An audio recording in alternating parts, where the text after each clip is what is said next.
Ladies and gentlemen, boys and girls, welcome to another wonderful and exciting episode of Tunesday.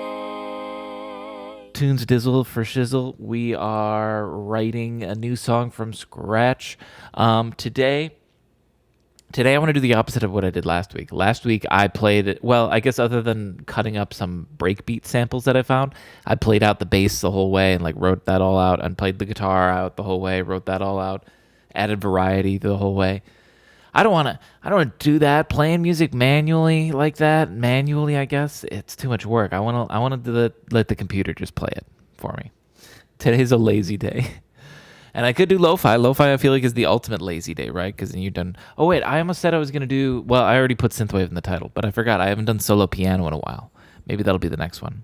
That's another good lazy one, sort of, because it's just one instrument. It helps you just it's one of those things where like if you give yourself a certain limitation, like I'm only going to use piano, then you make a track in a creative way that way.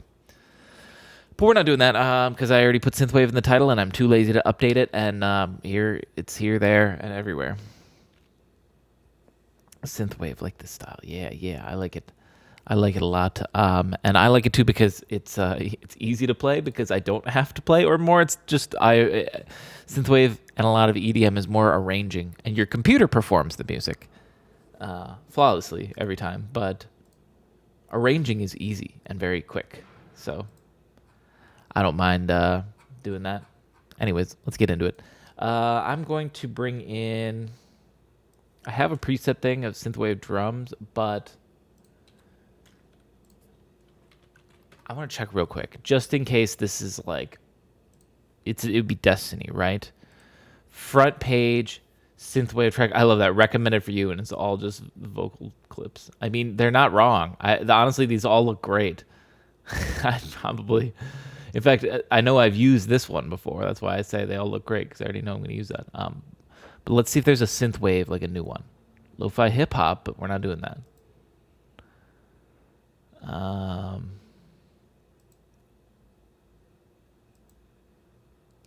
There's a chill wave. Hang on a second. I'm curious about vinyl 808s real quick. Also open chill wave. And then dark silk vocals. More like Dark silk vocals, baby. Oh, yeah. vinyl 808. Oh, this is like classic.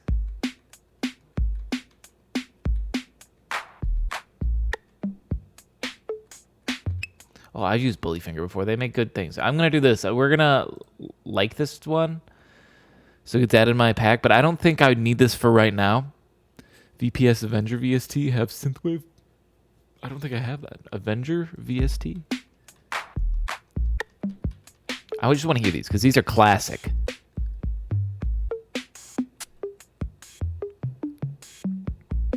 See, this is one where you don't want to buy the whole pack because there's a lot of dumpy ones that they just sort of duplicated a bit. But yeah, possibility. I'm gonna have to narrow this one down to drums because I bet there's a lot. Ooh. Give me that. That's our snare for today. You know, we're doing a raw news one, so I'm gonna do all new samples and do a new drum rack here. That snare is beefy right away.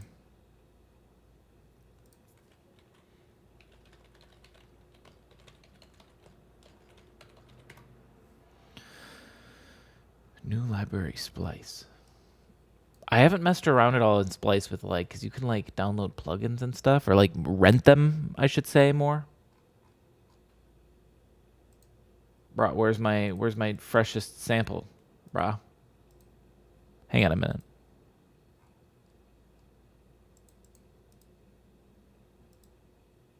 Recently added, bro. That ain't my recently added.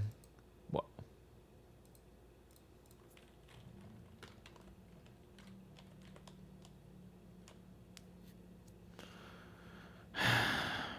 We're gonna have one of those sort of days, are we, Splice? I'm gonna quit out of Splice. Reopen Splice. You better show me a sample there, buddy. Don't be one of these days.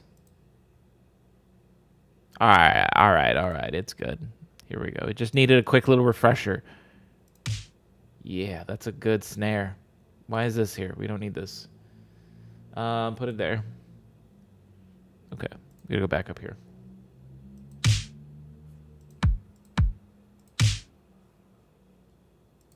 We're gonna do drums.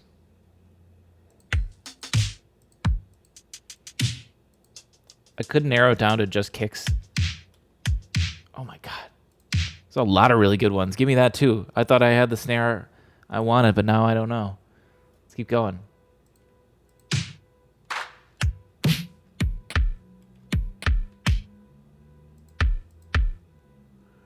Give me that. There's a freaking car alarm going off right behind me.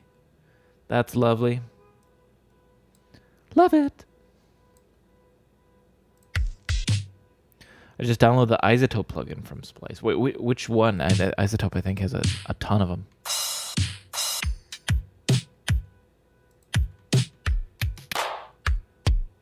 The kicks are kind of weak.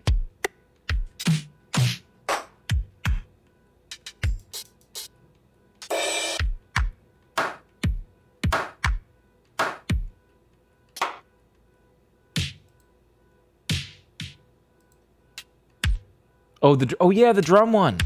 I know exactly which one you're talking about. I thought about that one for a while. Is it good?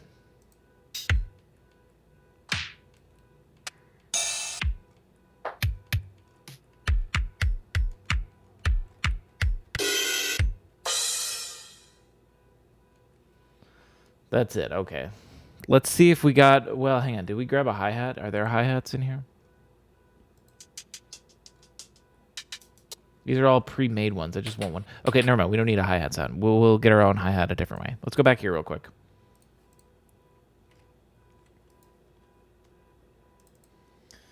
It's synthwave, so we're going like mega basic bitch. Actually, let's do this. Space it out. We're gonna go kick, snare, and actually we don't need a hi-hat one yet. Let's just do kick and snare for right now. Let's give them their respective EQs and all that. Bro, whose fucking car is that? How long like do car alarms go? Are they permanent until someone turns it off? Whoa. Okay, the kicks feel a lot better when you pull them out of.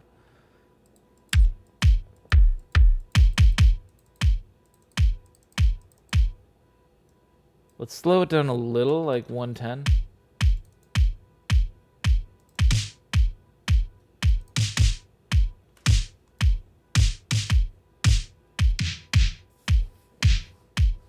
Both of these are great.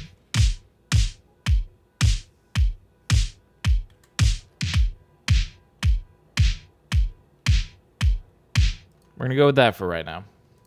I want to add the hat. Here's something that I like to do for a hat. Car alarm is active. Do you guys hear it? Hang on. No, I'm looking at my OBS view meter. I mean, that's the nice thing. It stopped. Oh, it's glorious. Oh, you know that feeling when a car alarm's been going for like 5 minutes and then it finally stops. Oh, like you can lower your shoulders automatically. When did they get so high? You didn't notice, but they are. They're even higher. And you know what? You didn't notice that the fact that my voice is getting a little echoier as well. You didn't. You're just sitting back for the ride, enjoying it, going with the flow, baby. And that's how it goes, baby. Oh yeah. Wait. Okay, I lost track of what's going on. Anyways, I could hear. I've got, here's what I do for a hi-hat every now and then. I like to, where is it? Here we go. I just bring in white noise, actually. So this is let me turn it down.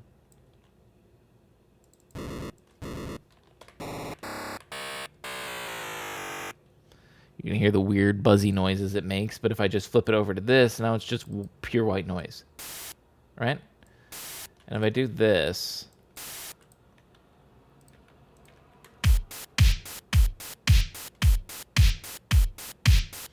right, it could work as a hi-hat. Let's Let's do half that length, but twice as fast. Right? Not bad. Now, let's do a couple other things real quick. On the EQ, let's kill the low end because it's a hi-hat, right? All we care about is like this. It's good. It's also way too long now. Let's make them short. Turn down the volume.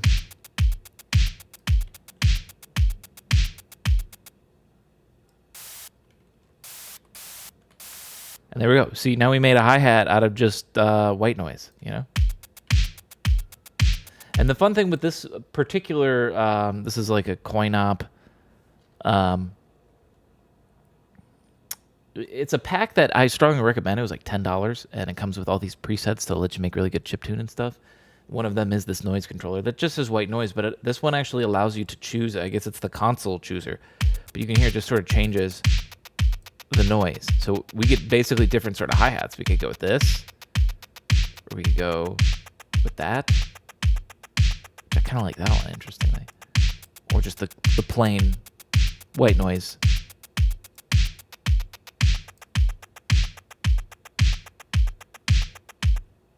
Let's go with this. Let's go with this. What's going on, Pun? Welcome back. I like that. I like that. That kind of sounds interesting. It's a little different. Okay. Call that the hat. And then, I mean, this technically opens up other options too. Like, for instance, we can duplicate it. And then I could do this one and put it to the white noise one. And rather than have it be the same thing, because then it's going to sort of bleed in, we're not going to hear it. Let's make a little unique rhythm. Here's a super easy one. Just like it just comes in on every end two.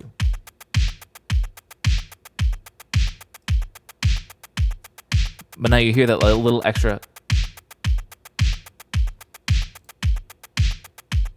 You know, it just adds an extra layer of to the percussion of it all. But this is also, you know, this is a nugget we save for later. So we'll do this. This actually sounds nice. We're gonna save this as hat 2. And, you know, we don't want to reveal all our secrets right away. It doesn't need to, hell, even the hi-hat doesn't need to come in right away. We can just start with this. Well, I don't know how this is all going to start, but we'll keep the hi-hat for now as we, that's kind of the beauty of writing electronic music. I feel like you're just writing from the chorus right at the beginning.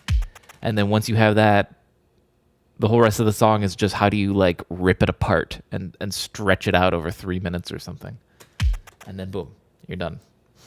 Before you know it, you got the song. I feel like the best and easiest way to start any synthwave at any time ever is with the bass. And my favorite is with Helm. I've just made some good classic crunchy basses with Helm. First off, most important thing we're going to need is... where's compression? Compression. Mild sidechain. And I wanted to listen to the kick. And how's that kick look? It's a little crusty. Let's do it better. Let's put the EQ on. That's a good clean dive. Let me turn the volume down so it doesn't blow your balls off. Bass.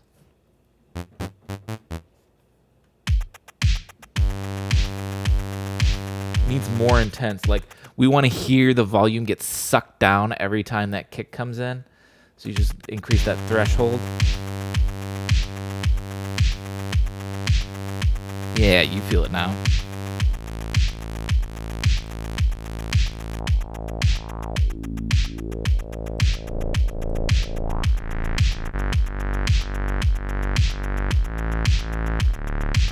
It's too low.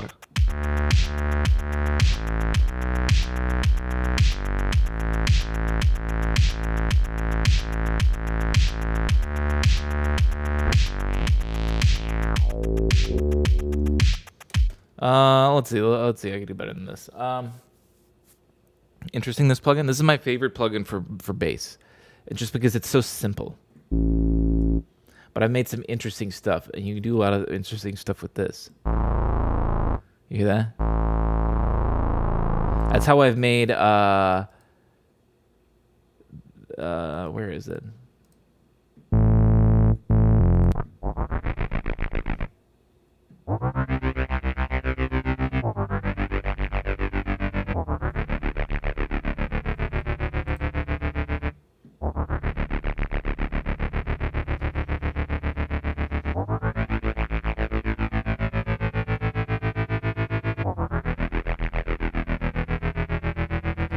might be my favorite bass that I've ever made.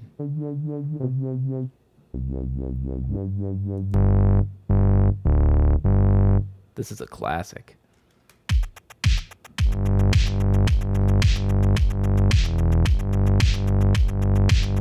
Maybe we can use this as a foundation. Hang on. Turn down the distortion a little bit.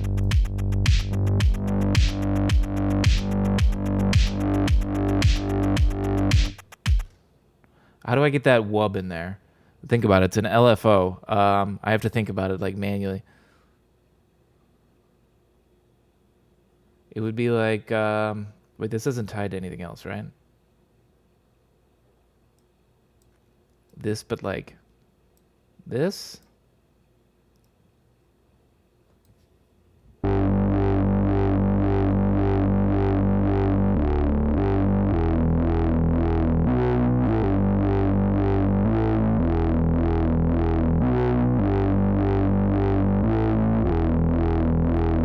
Do a search on this plugin, go for it. It's called Helm. There is like the person that made it. I always call it an older brother plugin because he made Helm first and then he made another version of it that's better. It's called Vital that I also have. Both are free. But I just, for some reason, prefer Helm. I think it's the simplicity of it because Vital is a lot more complicated, which is great because you can make way more intricate and amazing sounds. But when you just want some plain, simple synthwave crunch bass or something...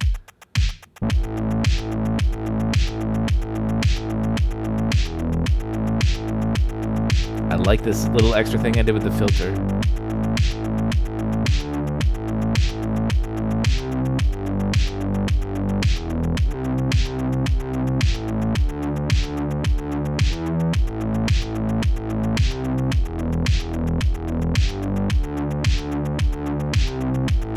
Hang on, I'll come up with something good.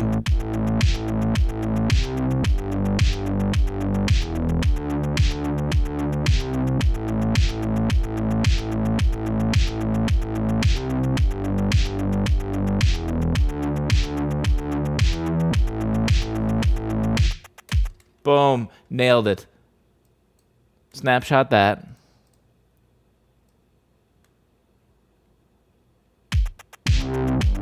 When does it start?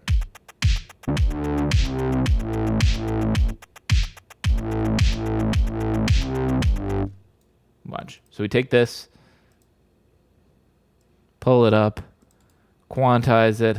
I have such blind faith in my abilities.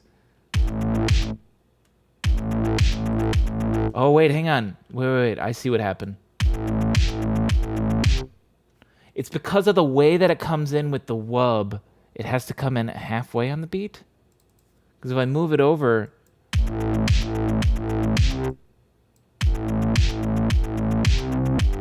Maybe I'm crazy. Wait. I know what's happening. Hang on a minute. This is not free. It has to be synced to the playhead.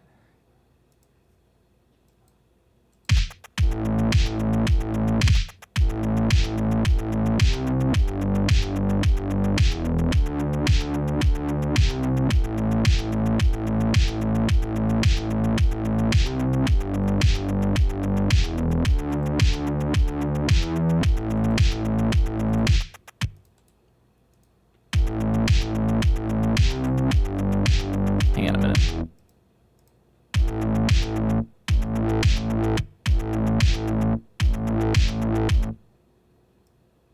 Can you choose...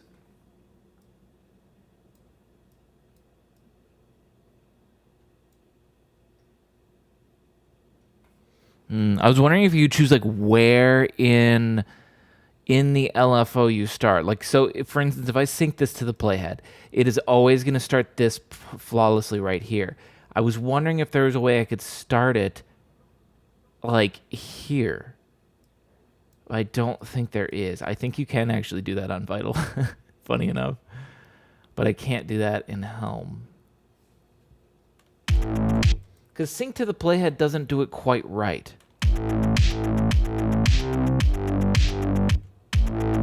But if I do it on free, that just means it's freely floating. Every time I play, it's going to sound different. That's why that one happened. I didn't really like it.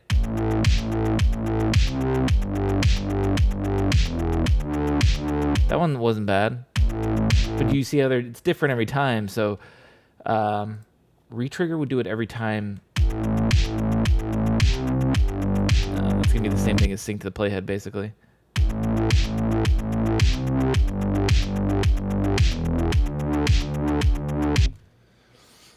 And what it is I'm getting these different sounds based on when I'm hitting play on where this is along the LFO line. That's why I said, can I change where I start this technically? Yes, this wub is pretty beautiful. I could, okay, maybe this is actually the technical right thing to do, and we might end up making a mess, but we're going to try it. We're going to go sync to playhead, so I do this, and it doesn't sound quite right? It sounds okay, but it could be better. So let's adjust where it is, maybe.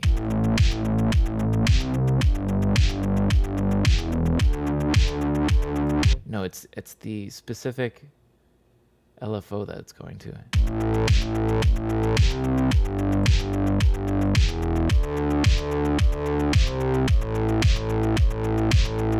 I've done ones like this before, I feel like. Do like a triplet rhythm.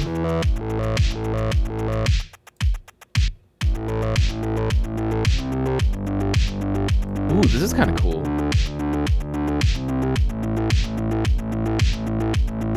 It's breaking the bass then into a four, essentially like a 4 rhythm sub count with this. And it's all doing it just by manipulating the EQ, which is kind of interesting.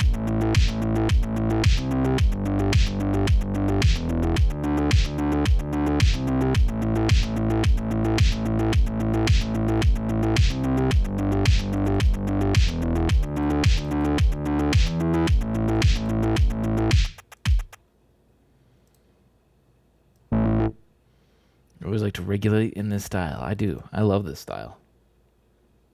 And I feel like I can do this well, too. That helps, too. That helps with any enjoyment of something, you know? You're going to enjoy a video game if you're good at it, or whatever. All right, I'm starting it from the beginning here. Okay, I like this.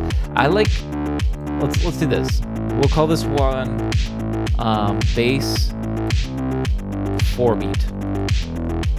And I want to do this. I want to duplicate it real quick. And I don't want it to be the exact same thing. So I'm actually going to just open it up and make it like the subsine bass with no sustain. And let's turn it way down. This is the one I've been editing, right? Do you want to do the work Christmas Secret Santa? Sure. Yeah, here, you can sign me up on this. How's it going, Jason? Where's the... It's so quiet. I really tried to save your ears.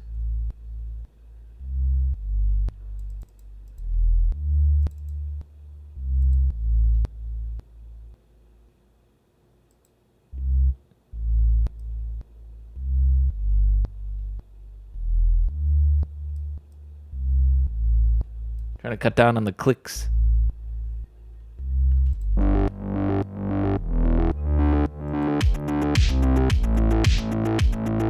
The sub bass. Say that again. I had you on mute. It took me a long time to admit. I figure what the issue is. Yeah, I'd be down.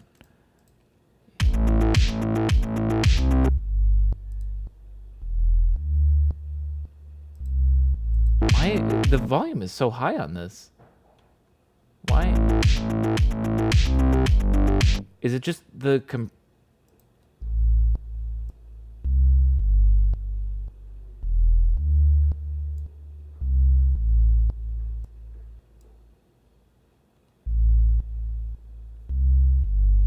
Yeah, we'll go with that.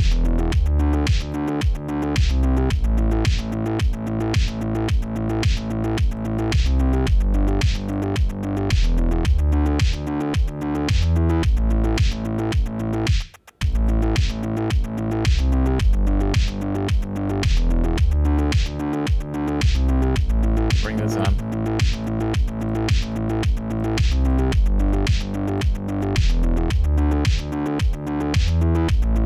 Music is coming.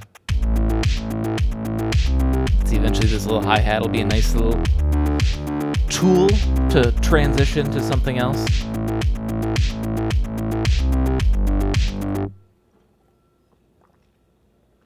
This is a nice bass riff.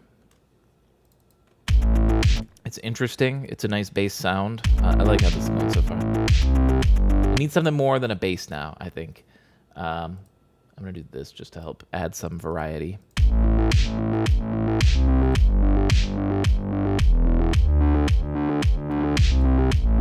Put that snare back.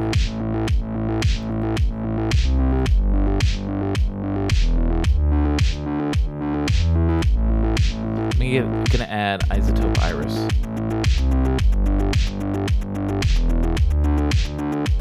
Because I don't know what to add, and Isotope Iris is great for that. Because I have a lot of presets that I don't know how to make.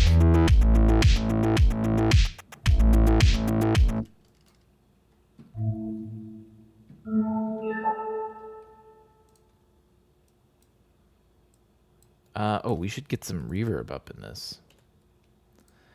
Get some reverb. Put some of that good stuff on there. Some of that cathedral. Tasty. Yeah. Delicious. All right. Let's find a better key than Evilish Paradise, it was called. Isotope. Yes. Isotope Iris. I do love Isotope stuff. No, we're not. I don't want that. Fairy Tale. This could actually work, maybe. Hang on. What key are we in again? I wrote this. I was just on a one take, so I sort of forgot how it went. We're in A. We're in A minor. Easy. The best key to be in.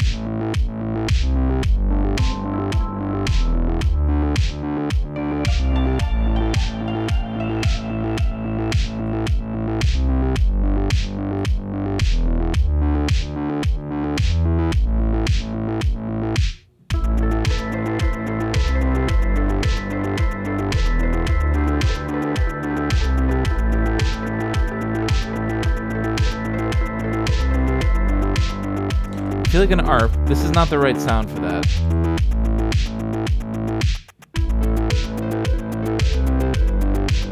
Should I go faster? Like...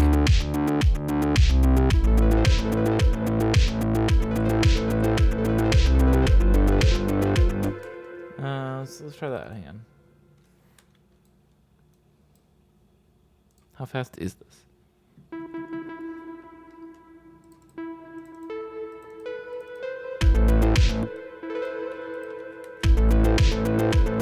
This is a good sound for it. Cool presets Isotope Iris have? Yes. And so the reason I use Isotope Iris presets too is because if we open it up, it's a powerful synth. I think it's still opening it, yeah. Here it all is, right? And this was a preset pack that came with it when I got it.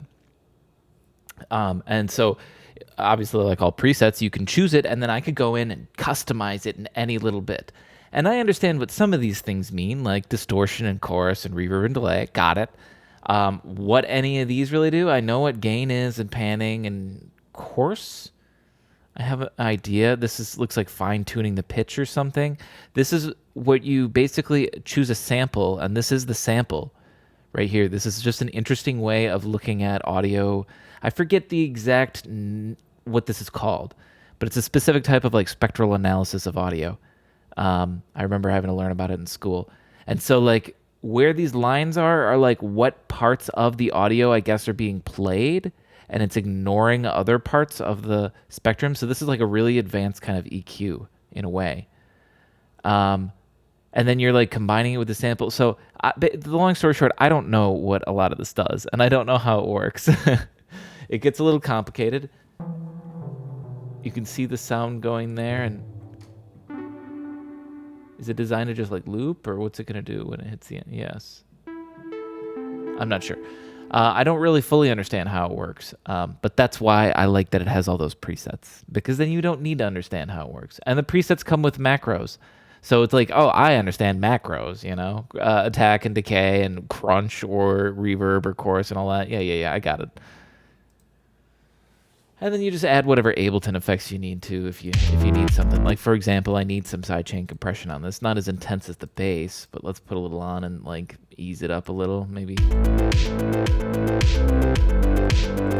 Now, what I can't tell if I should do is go like this intense or drop it off a little more and be like or it needs a delay though if I do this. Like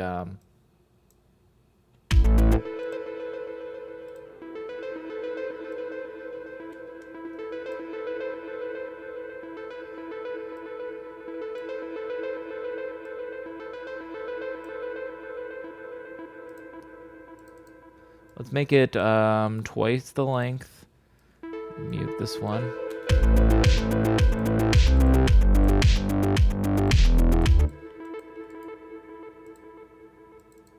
This is the other way I'm thinking.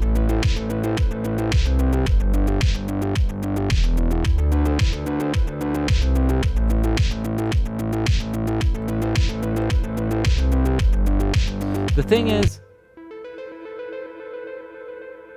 that's okay. What if there was a ping pong delay? That's too much. Let me get rid of this delay idea and go back to like everyone. But then it only does it 4 and then it changes because otherwise it's going to get too repetitive.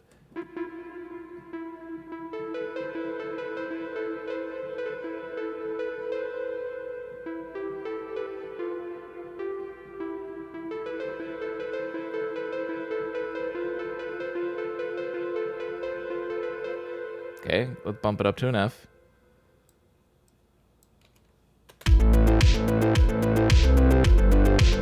No, that doesn't fit with the bass. We're slaves to the bass.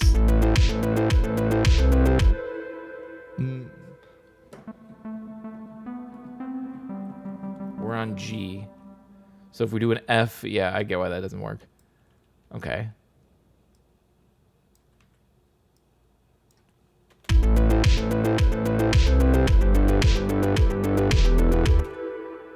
Yeah, yep. Sounds good.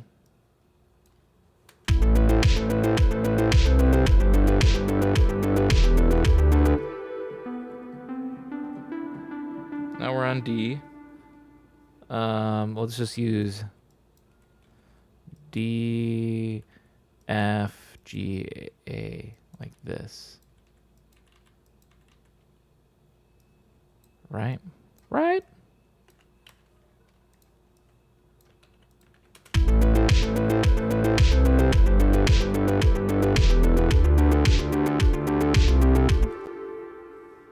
And then it goes back to the A. Could we do this again, but now it just falls to here, and then this goes to an E, maybe?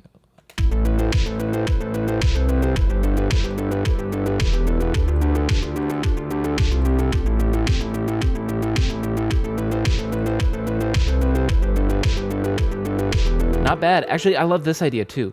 So let's keep it like this. I'm going to consolidate it at twice the length.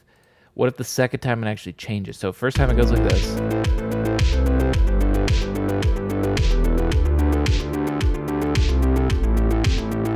Second time it goes.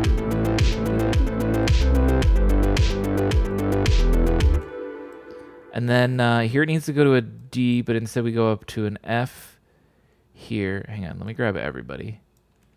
Up to an F. And then it could be like F, A, B, C, or maybe it's better to put the D in like this. No, from here.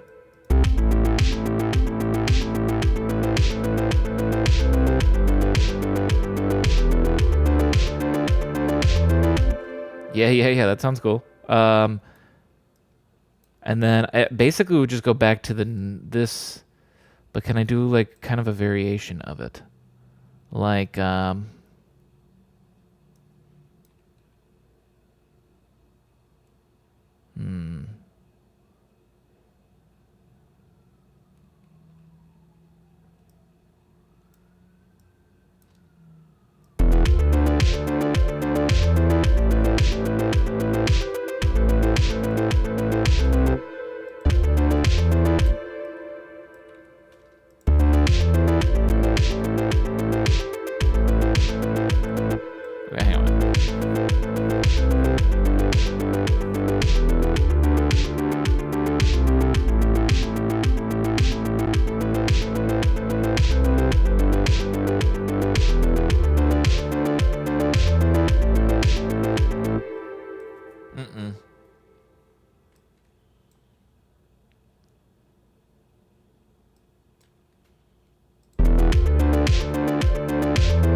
might go with that. I like that better.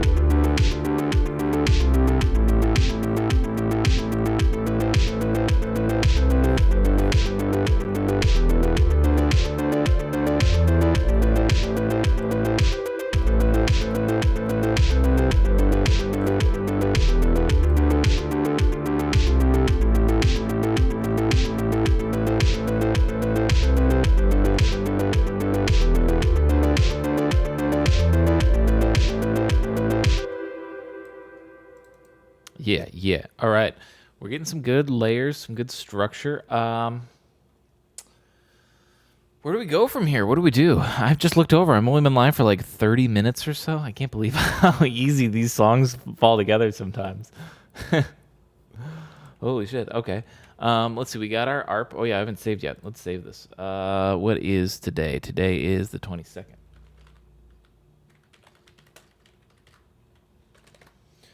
November 22nd. It'll take a millisecond to load, too, because there's literally no audio actually in this. It's all just MIDI data. Which is weird to think about, when you look at all this. I guess there is audio. There's these. That's the only audio that exists. But all of this, it's just data. The computer's just performing it all live. Flawlessly. Every time. No, maybe not flawlessly. Ableton crackles.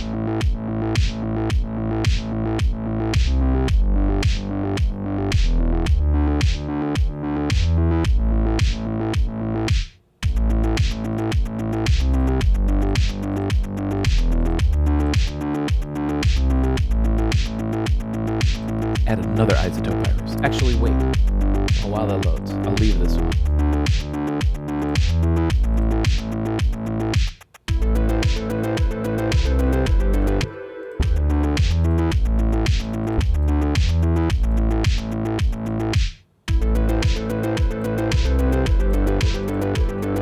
I'm gonna turn on this second hi-hat. It's a little too abrupt.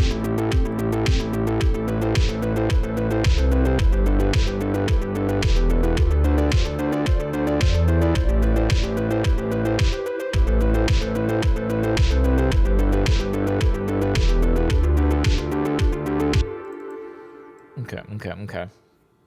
Open this up.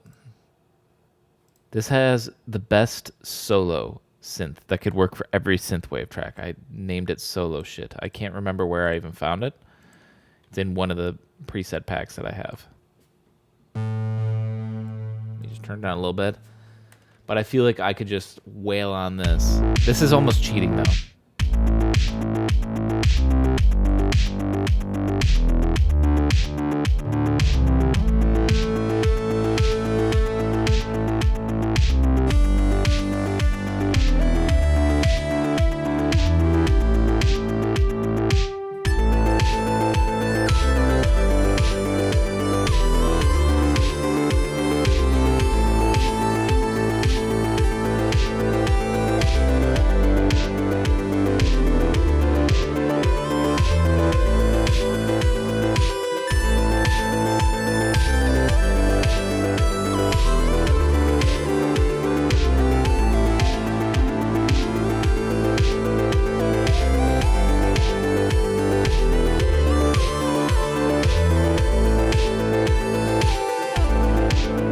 Right? Like how easy is that for like,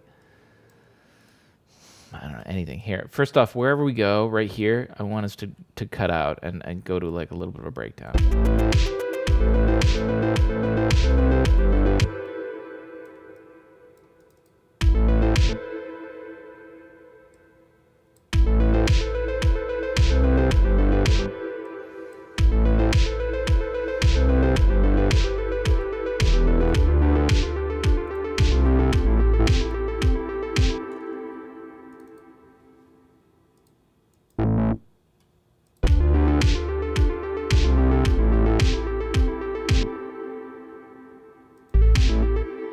I did this.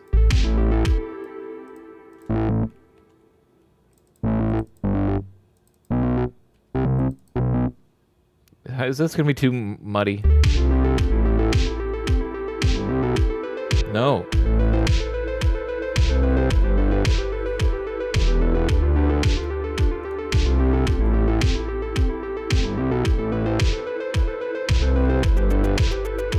No, go away, hi-hats.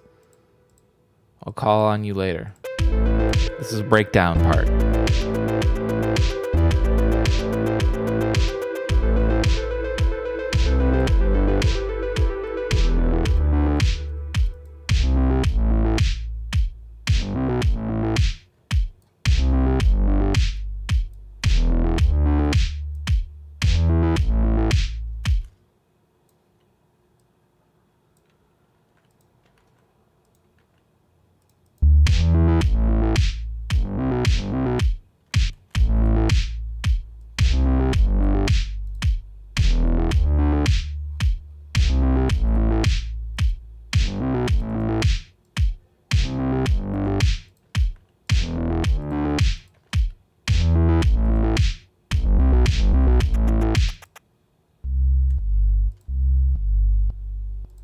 Whatever.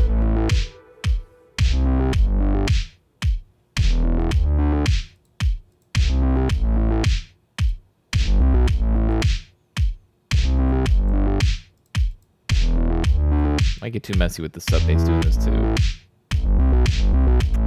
Never mind, actually.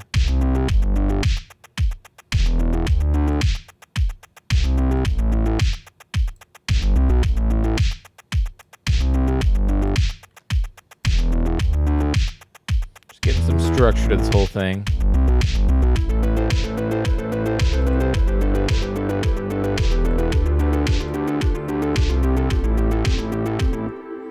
Let's actually do this then.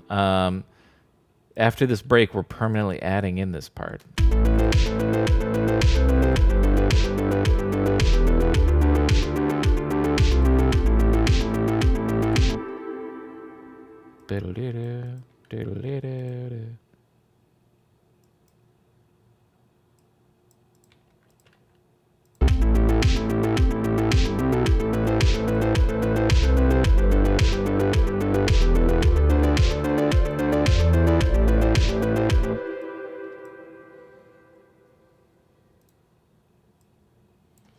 Grab this little do-do-do-do.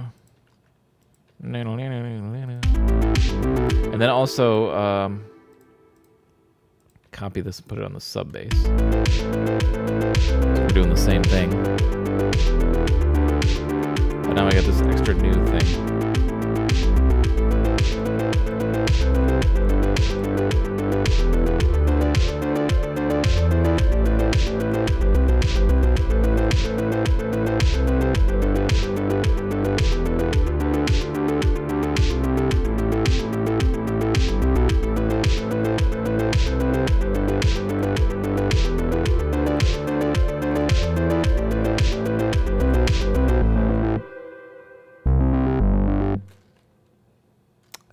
Then I'm not sure where to go from there. Let's save it real quick. I know I need to work on some like transitions between some stuff too. That would certainly help. As we're starting to finalize our structure a little bit. How do we begin this whole song? I'm wondering if I do want to start it like this or if I want to give it. I haven't done this in a while. We're gonna do this. So I'm moving it in. Let's find like a pad. Yeah, I think I'm gonna do Isotope Iris again. This one.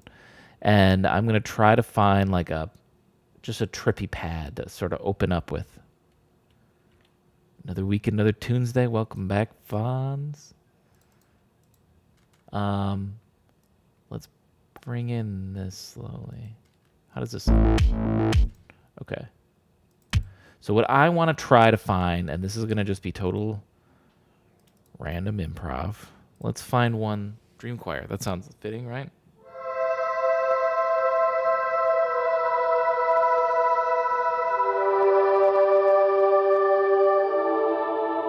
This will work. So here's what I'm thinking.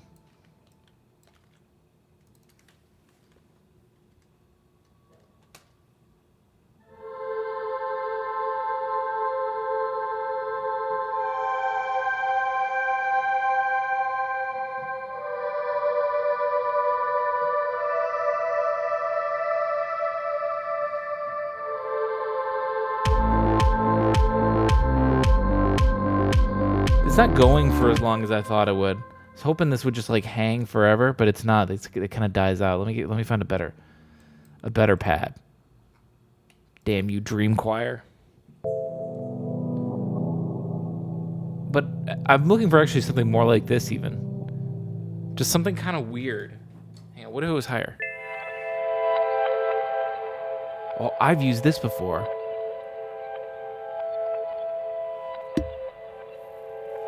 Not in this way.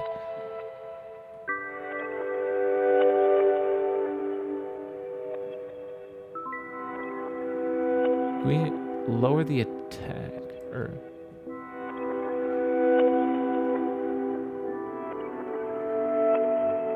This is actually exactly the sort of shit I'd want.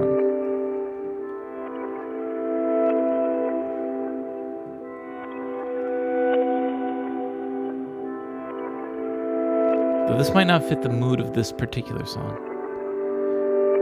But I do love this.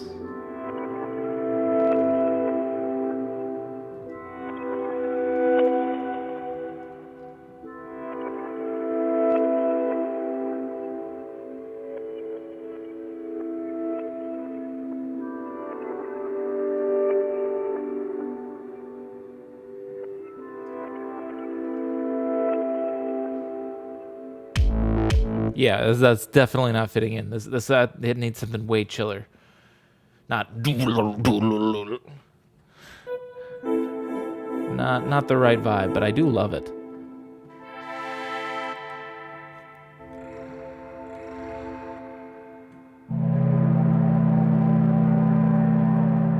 Ah.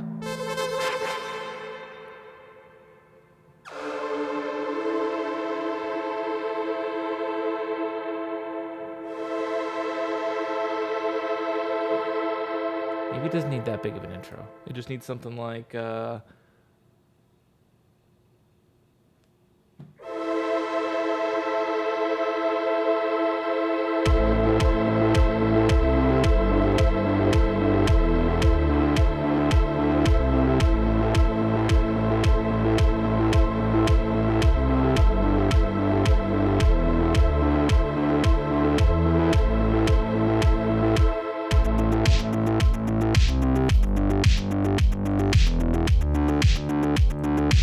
snapshot that. Maybe I just fade it out slowly or something.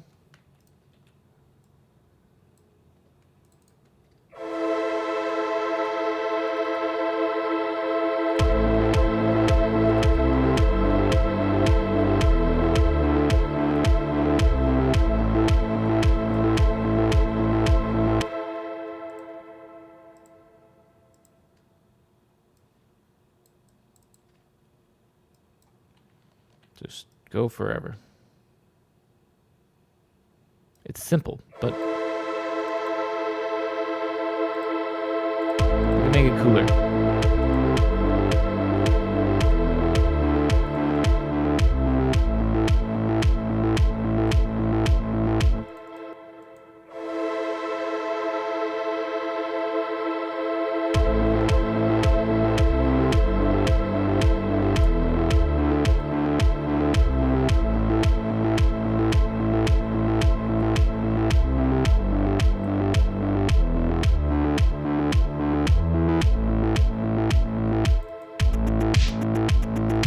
A little bit of sidechain compression on it, actually.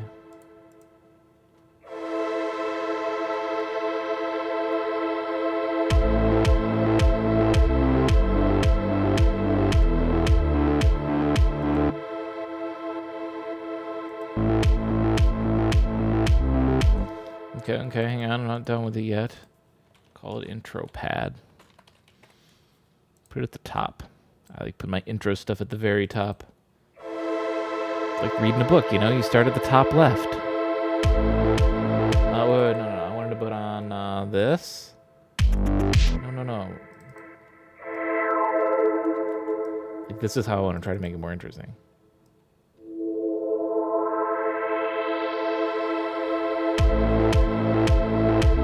Can I snapshot the automation I just did? Oh, well, I ruined it, but...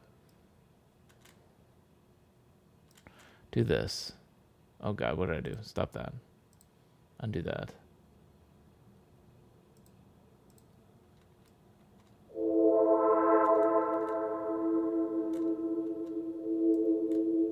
Start here.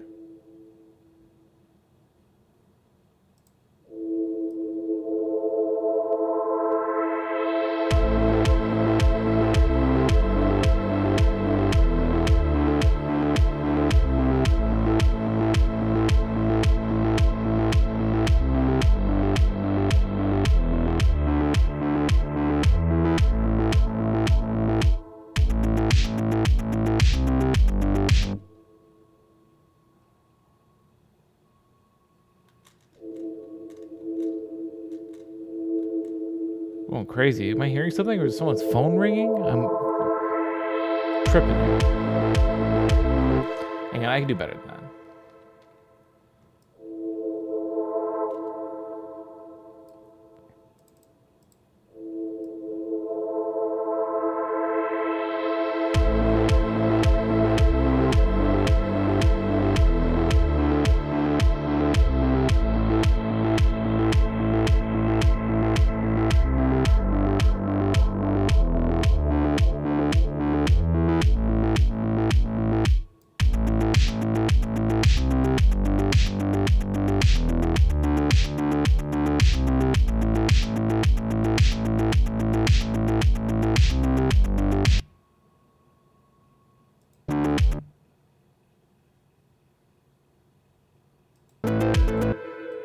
I heard it again at the exact same time, and I can't tell if I'm going crazy still. Is it some synth in my song that I hear and think is a phone? Am I going insane?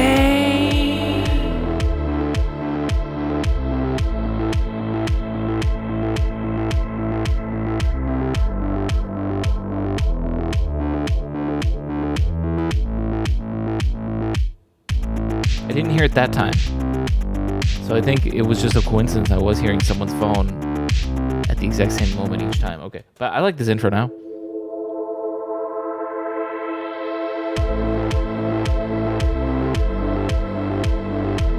Thinking some triplet arpeggios.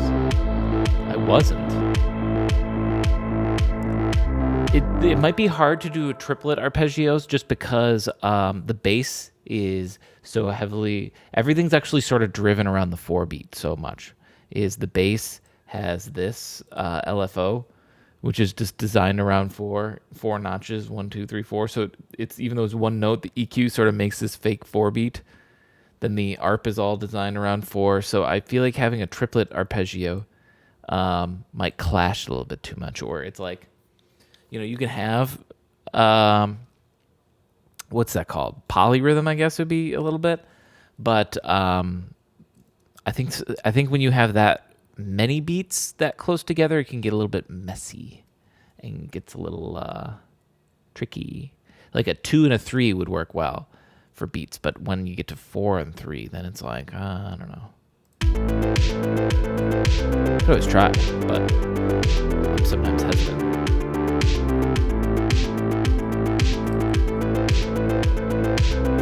But okay, wait, hang on. I need to work on more transitional stuff, and we're nailing down the final, at least like song structure. We got an intro.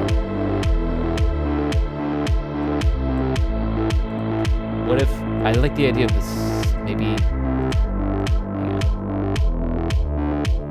What if the snare comes in here?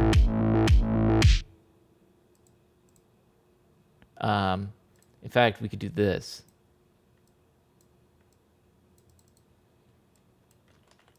Ba-da-ba.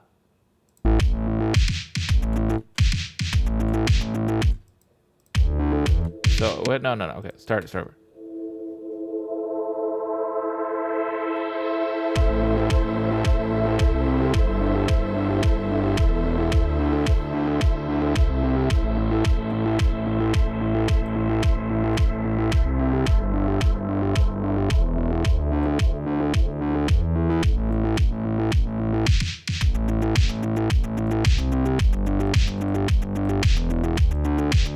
I don't think anything else needs to come in here because we get the hi-hat, and this is the first time you're hearing the bass with nothing else behind it.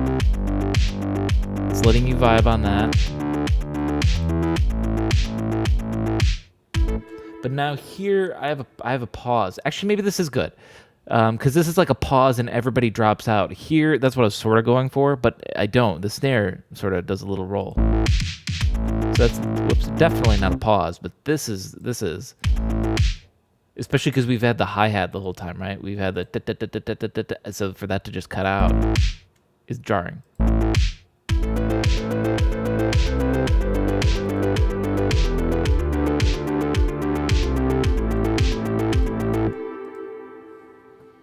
Maybe a drum fill leading into the pause. Oh, that's I like that idea. Hang on. Rip off this little nugget.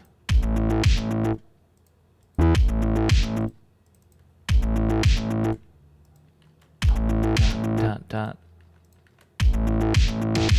No, wait. What's the rhythm I'm hearing?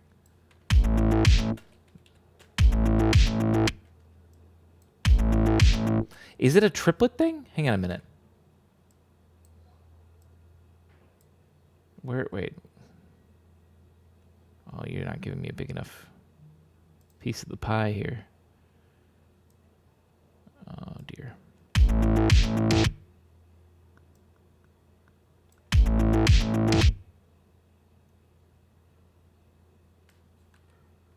Oh, I see, because the kick's going to come in every time, too. Hang on. Let's delete that, repaste this in.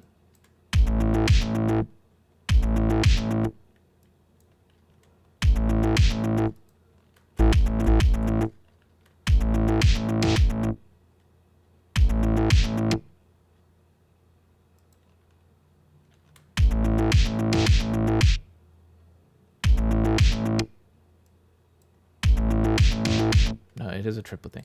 Okay. Here's what I need to do. So Ableton does this annoying thing where, so like here, I want to mess with the triplet rhythm. So I can hit Control 3 and it'll break it down into the three triplet chunk.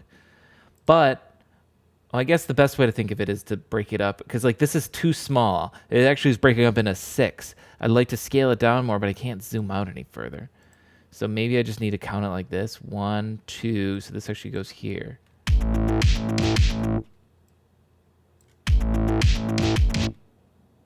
Oh, maybe it's not a triplet rhythm. What am I trying to hear in my head? Is it just like... Well, wait, now you won't even scale smaller? Are you kidding me, Ableton? You're fucking with me right now, straight up. There we go. Like... I'm hearing... Yeah, here's what I hear in my head. Dun, dun, dun, dun. Dun, dun, dun, dun.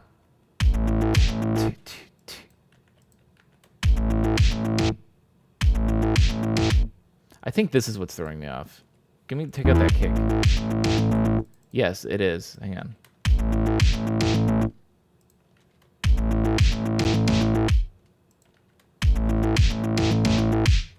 That's the rhythm I'm hearing. But this kick...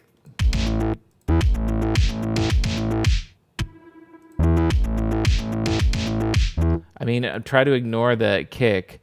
I don't really like it. I like the everything else. But it feels empty without the kick there, because the kick's been so steady the whole time. So to just like cut it out there is jarring. It's not awful with the kick.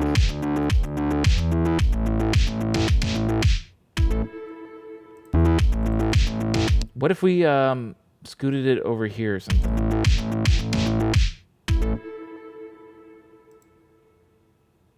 Am I too young to remember the drink kick? I don't remember a drink called Kick. I know like Mountain Dew has Kickstarter. Actually, that sounds better. Hang on.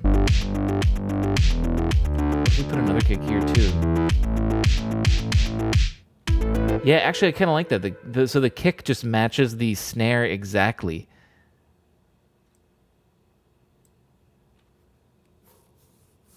Was it a brand of bagged milk?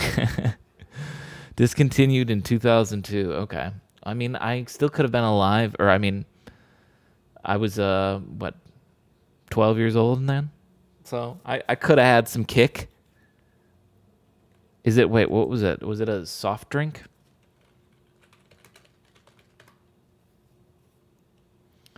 Yeah, soft drink. Kick was a citrus-flavored soft drink by Royal Crown Company, Inc. Kick. It looks like battery acid. Largely because it has this warning on the top. Like, look at this. Look at this. Don't you want to drink this? Warning contains stuff you don't even want to know about. Does this give them legal liability to like piss and shit in your drink and you can't do anything about it? You know what I mean? Because they're like, well, we told you. You don't even want to know what's in it. Of course there's come and kick. What do you think gave you the kick?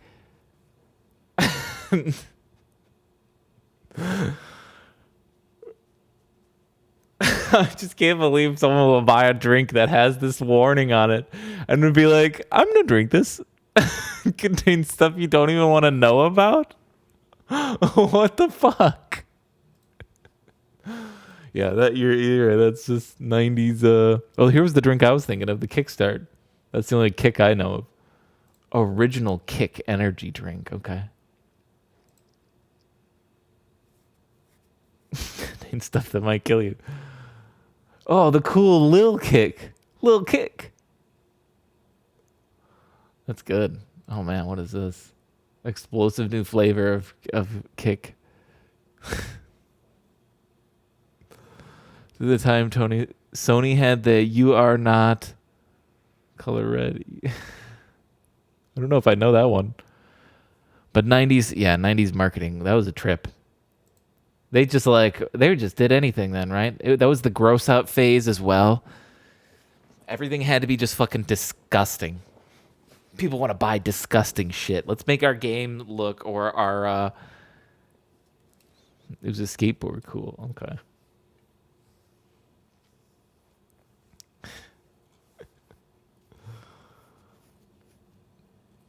Bro, I just can't believe. I'm sorry. I'm just dumbfounded still by that warning on the can.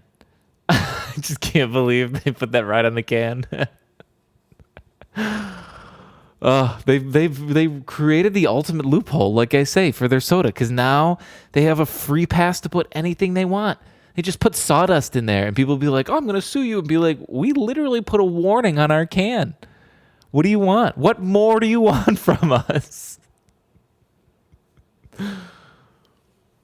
They like to skateboard and drink old jeans. Jalapeno Mountain Dew in an office fridge once. Oh, that sounds gross. I've had the newer, though it's not even new anymore now, I think. It's like raspberry lemonade Mountain Dew. Not going to lie, it's delicious. I kind of love it. I kind of like that Mountain Dew is starting to get a little crazy with some flavors. They're starting to experiment a little more, I feel like. All right, let's hear what we got all the way up so far. Not that I've tried a lot of the other ones, but that raspberry lemonade one, oh, pretty good. If you had all those flavors in diet, they're just teasing you.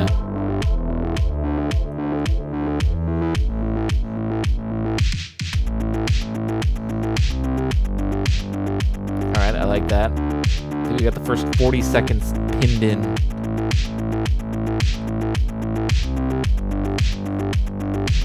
Here's a little fill.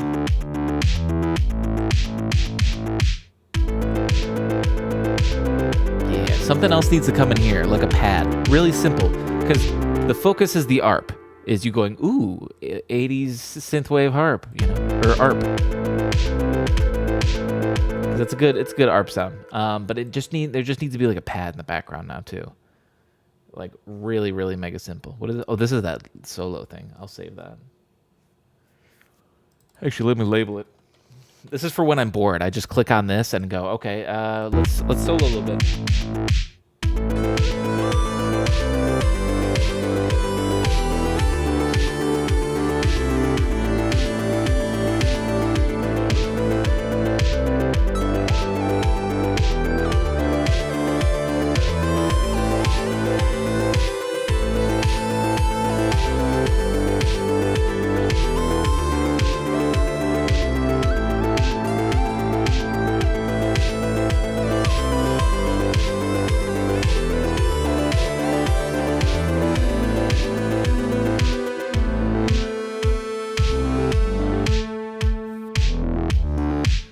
Snare needs to be a paradiddle. Has been a little bit since I put a paradiddle in. This might be actually where like a lead sort of sound comes in here.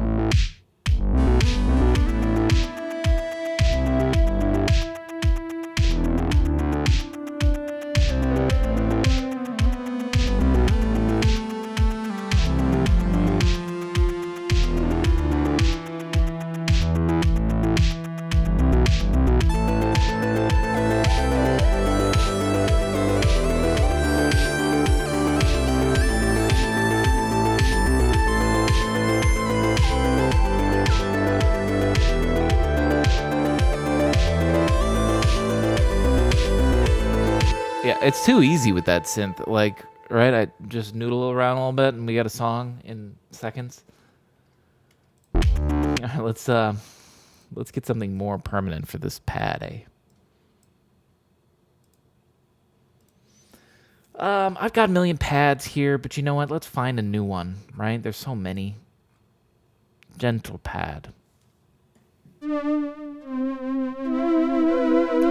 I kind of love this one, and I don't know that it's going to fit this, but I love the wavy sound of it, you know? Actually, do it with like a suspension like this.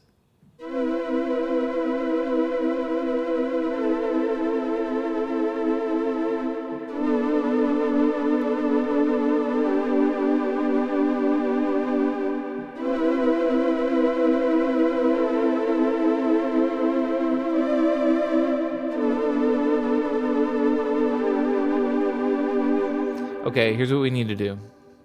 Because I love this one. Where are we right now? Because I want to come back here. We're in Nord lead 6. Let's remember that, okay? Nord lead 6. Because I have to write this one to my sound bank of saves. I'm going to keep the name. I like it. Gentle pad. We'll call it Gentle Wave, actually, because that'll remind me that it's got that wave feel to it. So as soon as I save it, it takes me to my new sound bank, and there we go. Now we got it saved for later because I love it, and but it's just not right for this song, I don't think. I mean, well, let's try it. I don't think it's going to be right.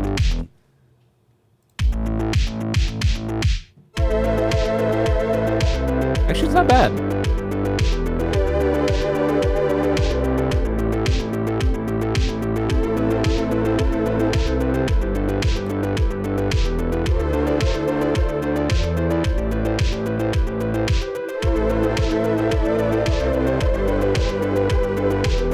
Actually, I like it. Hang on a minute. Turn it down a little bit. It's a little loud. And can I actually just snapshot what I just played? Oh, thank you, Ableton. You are... Have I told you I love you, Ableton? Because I do. I do, baby. Oh, yeah, Ableton. Sorry. Little PDA with Ableton there. Sorry, guys.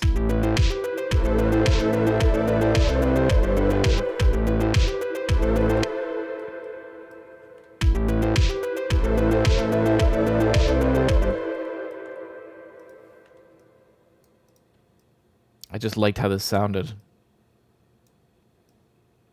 I thought I quantized y'all.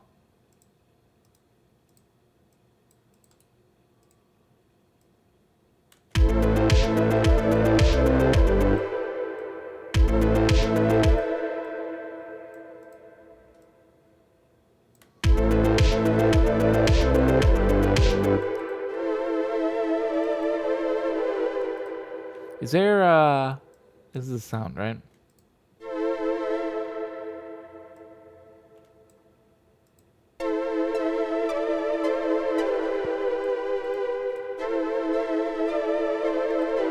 Never mind, we'll keep it like that.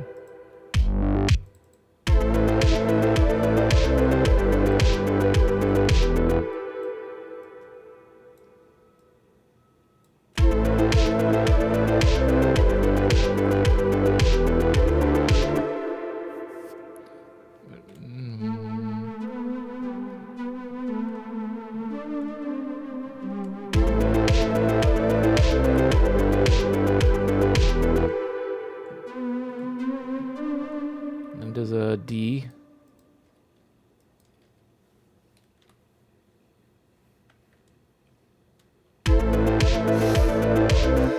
Happy da, happy nah. I like that. Put that on my tombstone.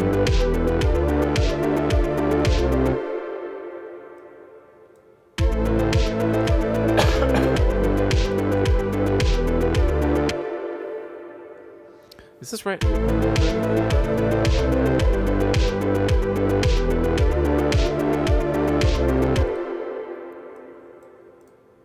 This still might not be the right sound, but it's helping me at least track out a good pad that I think we can carry over. Or like good notes, I mean. And then it goes back to an A minor.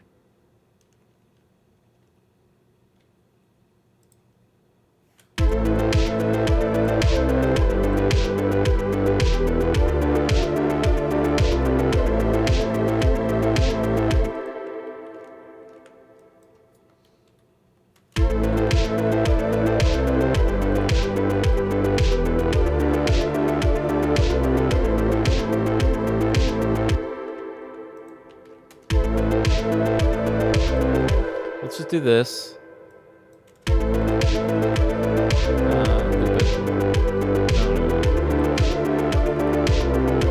Ah! I love that consolidate and deactivate are right next to each other. Okay.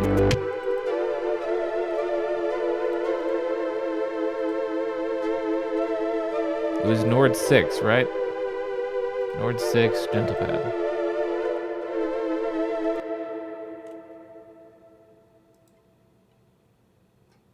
Are these, what's happening here?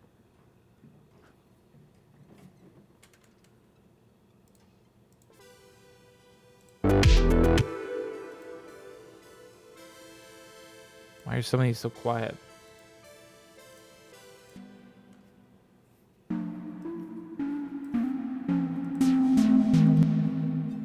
I hate when you have inconsistent volume because now I'm scared one of these is going to blow my ear holes out. Cool, not what I want.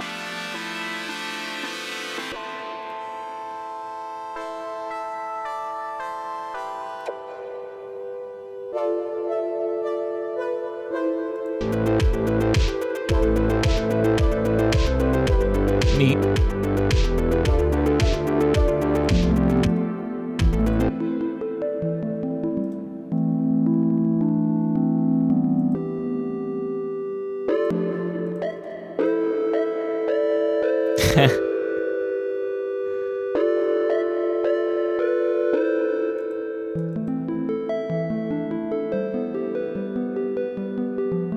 This is a nice ARP, right?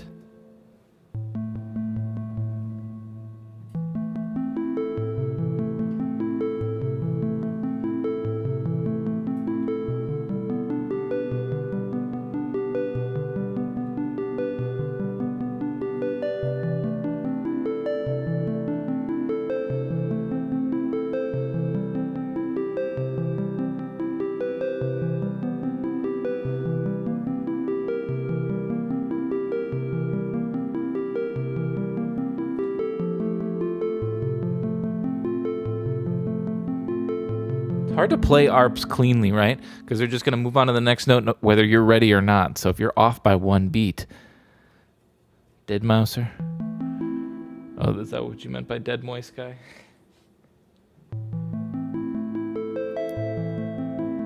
I noticed Twitch suggested it to me.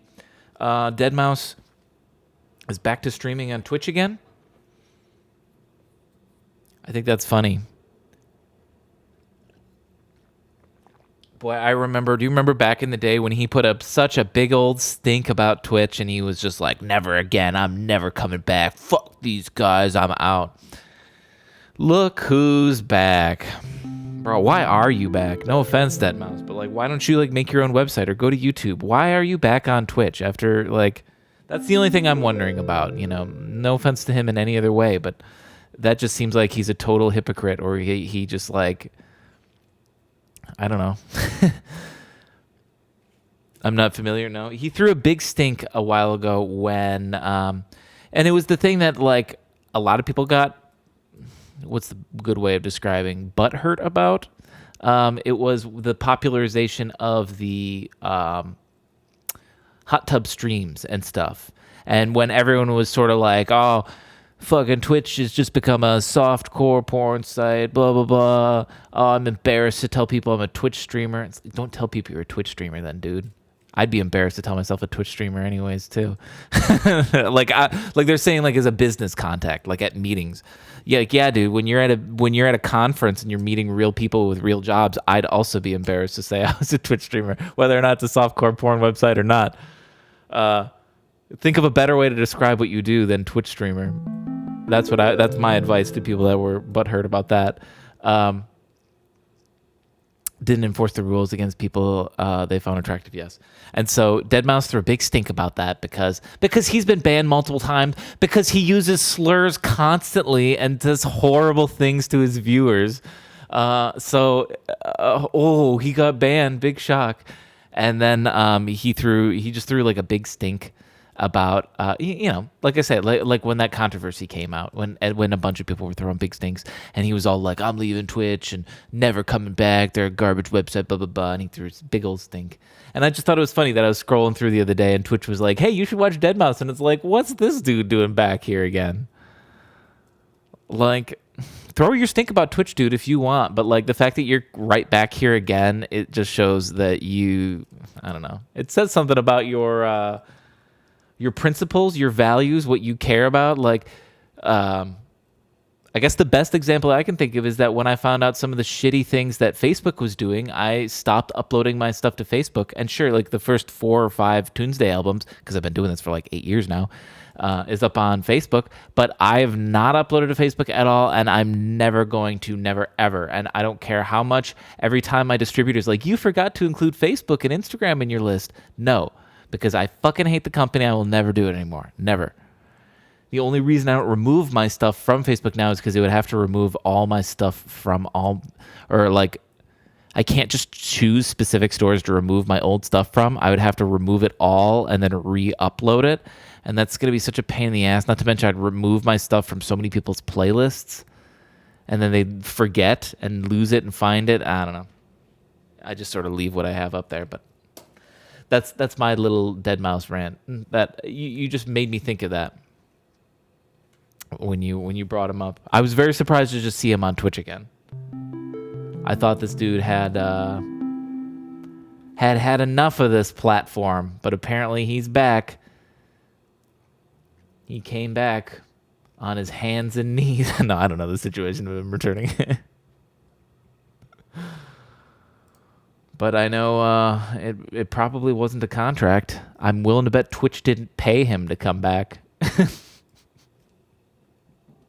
Because I think when he was like, I'm out of here, Twitch was like, yeah, bye. Yeah. You're kind of more of a headache anyways. Because he was. Like, he would get banned all the time for saying and doing some horrible things. Can we have more positive Canadian celebrities and a few shit ones? True. There's got to be some good Canadian celebrities. And I mean, I can't argue with Deadmau5's music. He makes some good music. I mean, he's kind of a bullocks of a person. But he makes some good music,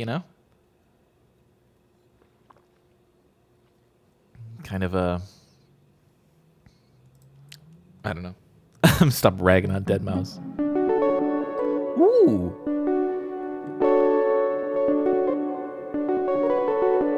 I like this. Not for the pad that I was looking for, right? Actually, how does this sound?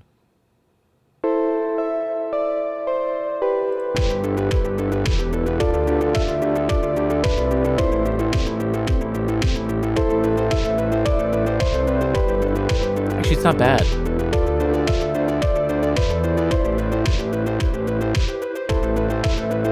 Tell us how you really feel. I think I've done enough of that.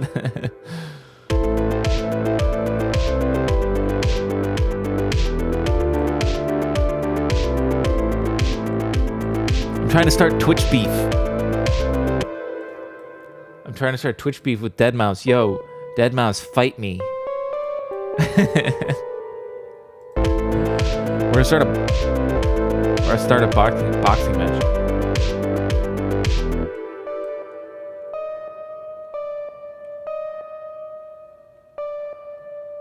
What am I looking for here? An F?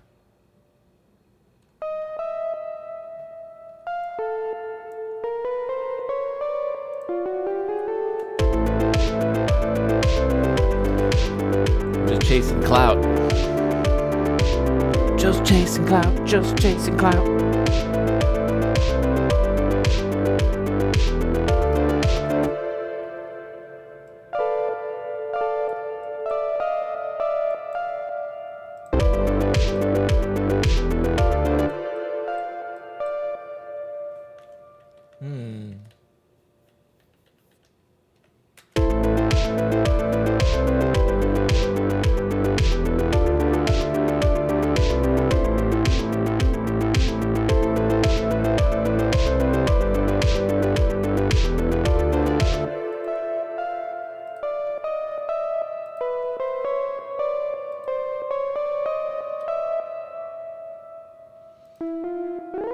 Oh, I got it. Perfect.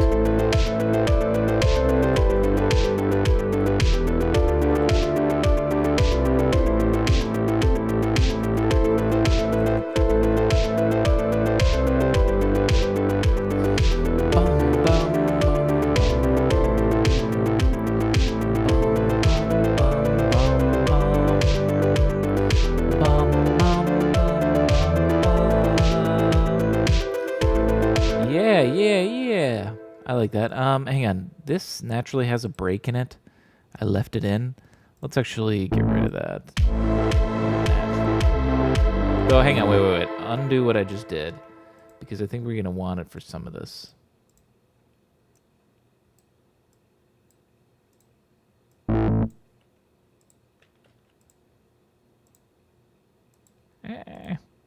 Put it there. I'm worried that it actually comes in too soon right here. We might save this. Because, oh yeah, like I said, I need more of a pad. And this isn't really a pad. This is doing a little too much. Because this gives you a chance to enjoy the harp for the first time, right? Maybe there doesn't need to be a pad right away. Because you get the hi-hat and you get the arp. So there's already variety.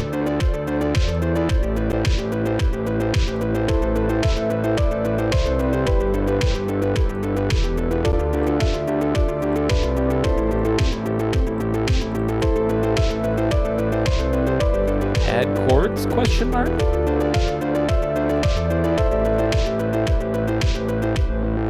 Okay. I like that. I want to do this real quick. Let's bring in. I need to stretch my legs soon, don't I? Oh my god, an hour and a half already? How did I go from being like, wow, I've done so much in just 90 minutes? I know exactly how it happened. I went on a deadmau5 rant. I was going to say, I just did so much in like 30 minutes, and then now I look over and an hour went by, and I feel like I didn't do as much. But I know what I did. I ranted about deadmau5 for like, like 10 minutes. 20 minutes. 40 years.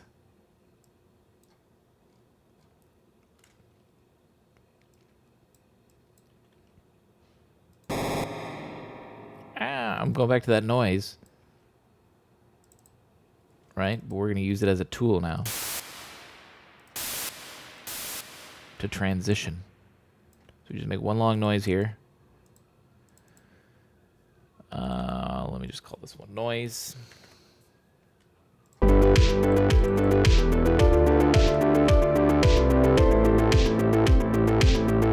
experiment here.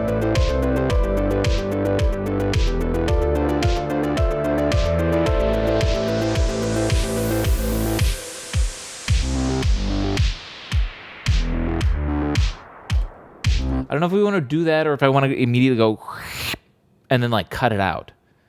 Those are the two options we could do. So it would be like, first off, hang on. I need to put on EQ. Oh, my legs. Okay, I gotta stretch my legs too. Hang on. I'm just like, this one last thing. Okay. Kill the low end. We don't care about that low end.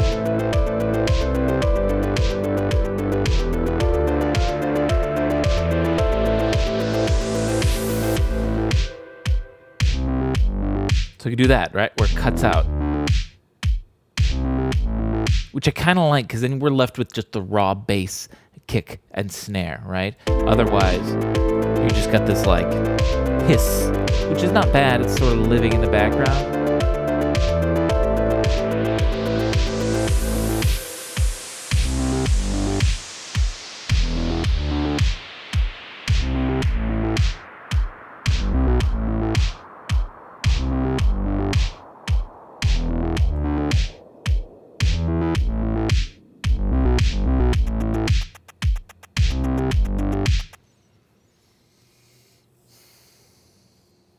I'm on the fence because I kind of like that more now.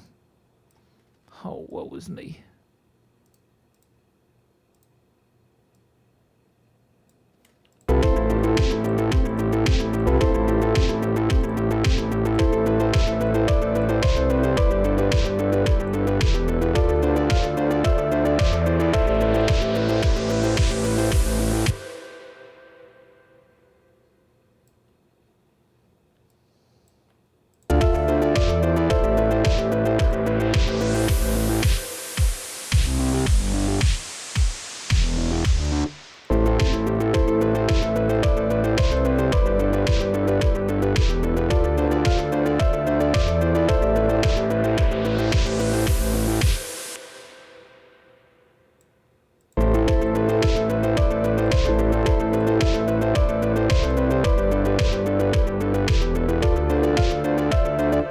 Motherfucker.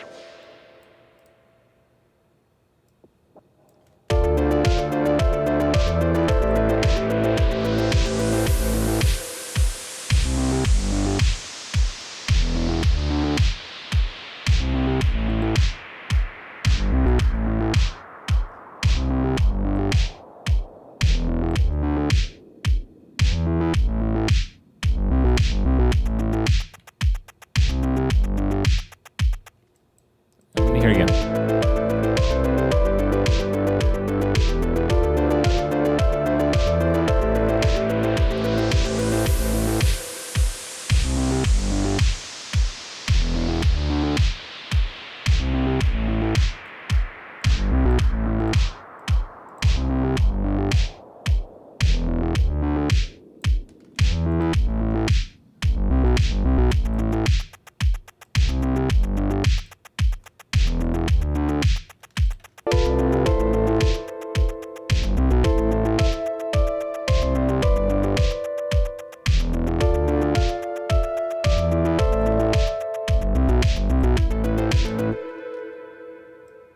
Yeah, got to put some transition there. Got to figure something out. I'm gonna stretch my legs. We got technically 3 minutes of music. Granted, it just loops. But I will be right back. You should stretch your legs too. You've been sitting for so long today. I bet, maybe. I don't know. All right. Well, I'll be right back.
Hear it. So could you. As I walked away. First off, kick and snare is a little too loud.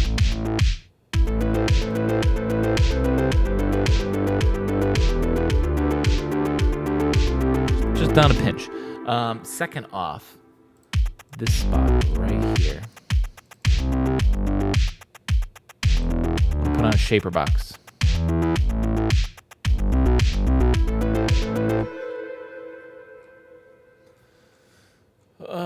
Shaper box to, come on, baby. Let's do this. Keep it off until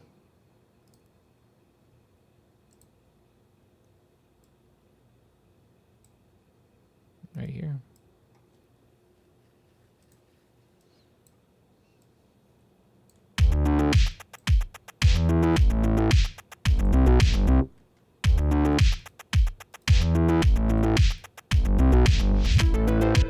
I want one of these sort of things.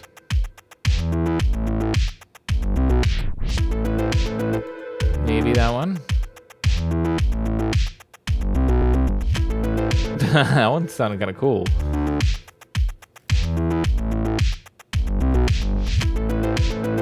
Kind of like that one,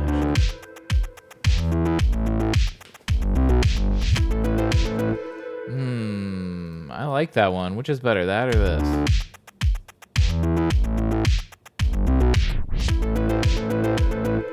I kind of like this one more, I think.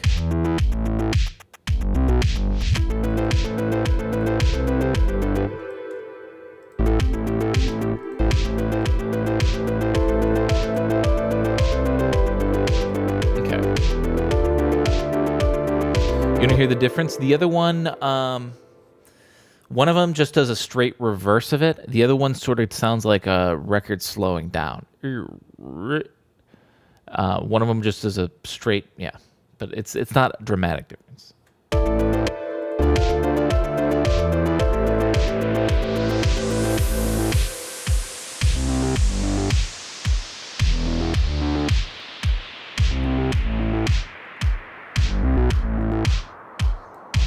If I did that, that just cuts it right off, right?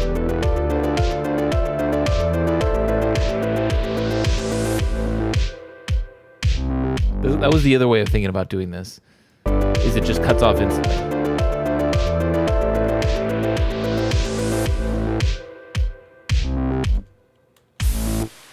I can't tell which is the best yet. Maybe just turn this down a little. Maybe that's my problem.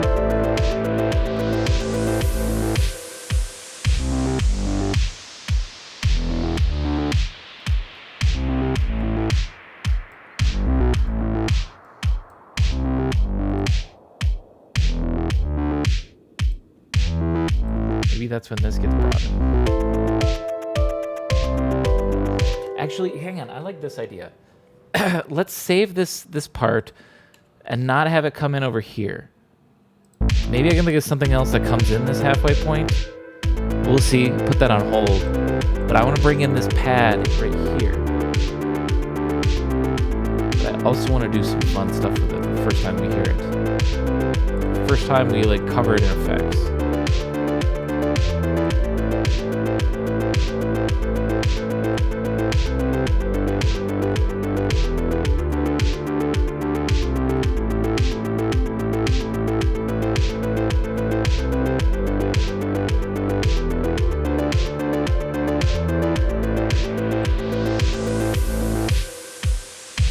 Still needs to go down.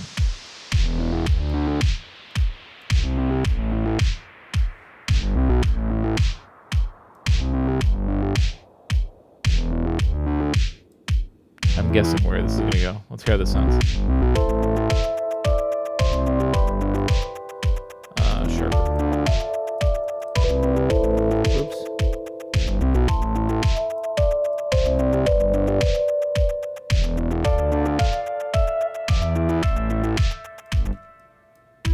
Maybe I just need a different synth.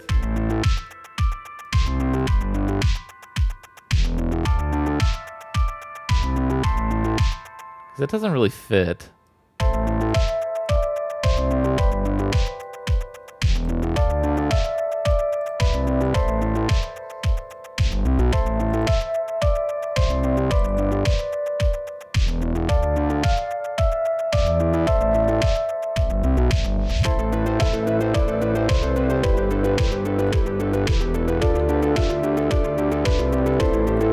Here's what I'm thinking. I'm going to duplicate this, right? And we'll call this one just pad chord.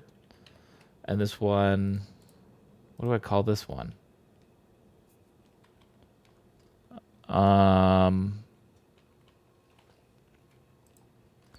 That's good. Let's let's change this one to something else.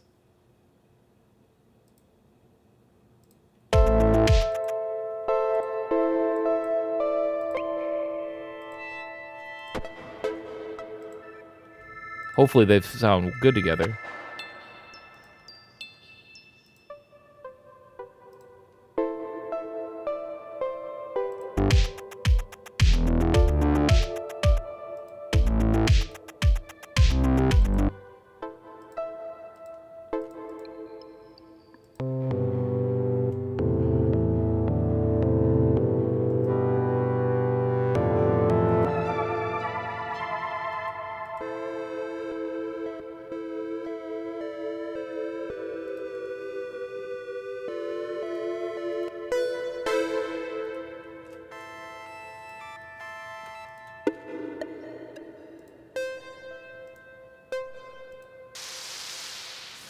Super dead mousing.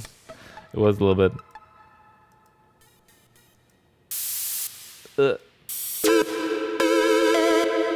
Whoa, why is this called No Hat?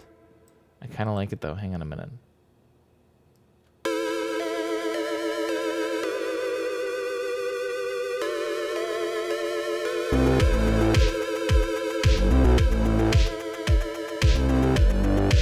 Nah, I could make that better out of something else.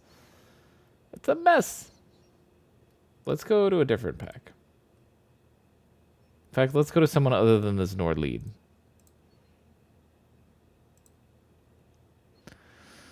Johnny, Margarita, what's going on? Welcome back. Zelda 2, if I ever heard. Yes, it sounded like a lot of NES games. Really deep down. Are we? Oh, that's the wrong thing. I'm fucking with the wrong thing. Hope all is well. Same with you. Oh, it's a slow build.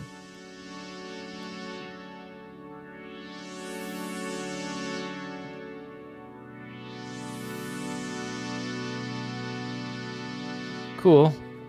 Not really what I'm looking for.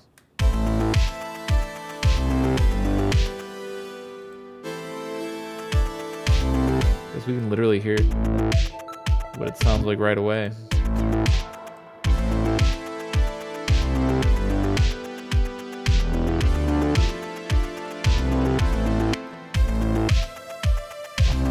Whatever I do, it's got to be really simple. That's why I honestly have an idea of something to make in Helm that might fit. But I want to see what we might be able to find in here. Wait.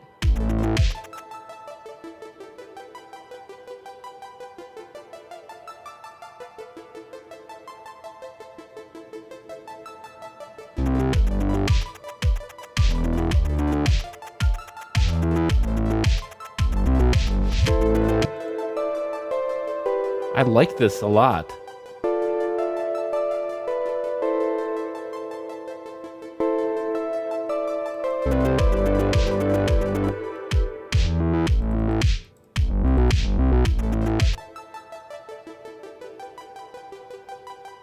The funny thing is this is a triplet rhythm though.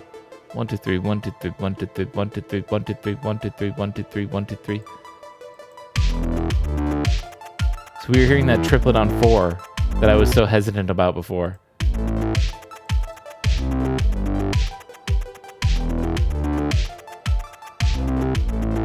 that a Lindrum snare?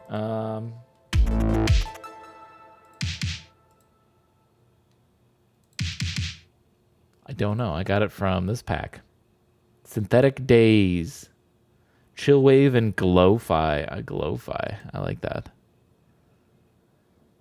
It's a bit subtle too, though. Can't tell if I like this one.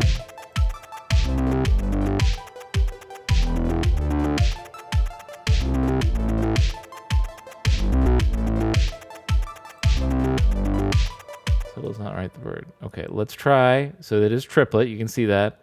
4 beat of 3. What if we just did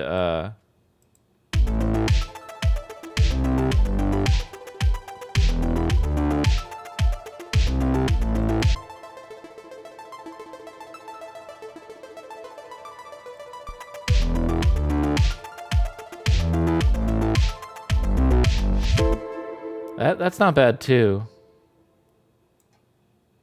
There's also this.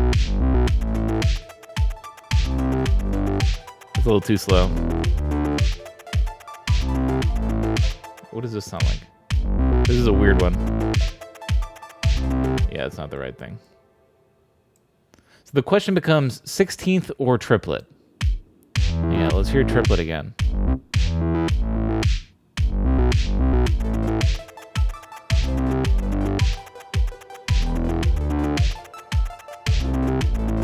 I think it clashes with the hi-hat. Like, if honestly, if I did this, it works.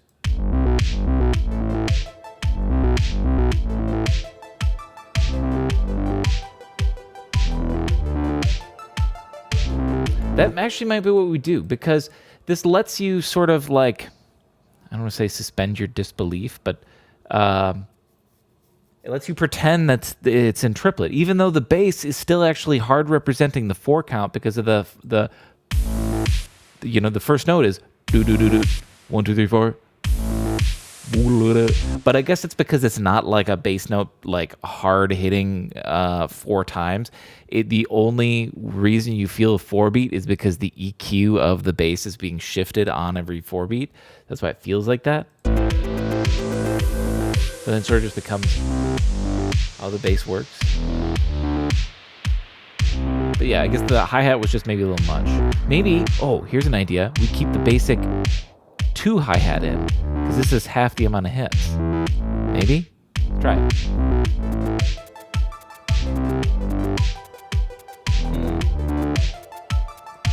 No. If I do this arpeggio provides enough clicky noise that it almost replaces the hi-hat.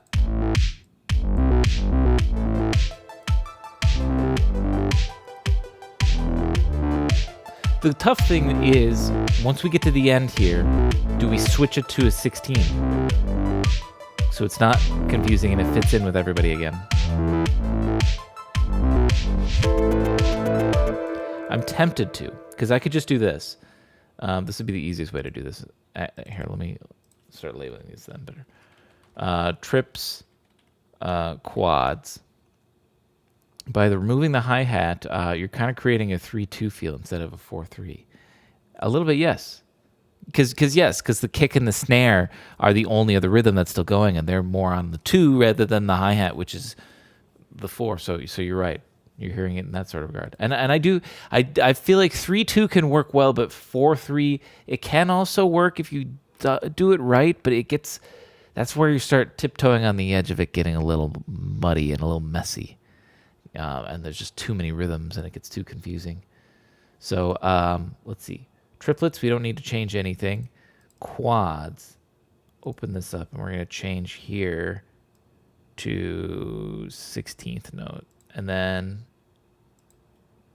we shrink this down and we delete this part here. So it'll be triplet, and then as soon as it hits here, it just immediately switches to the 4. And I don't think it'll be noticeable because it'll fall into the background. And I guess let's see.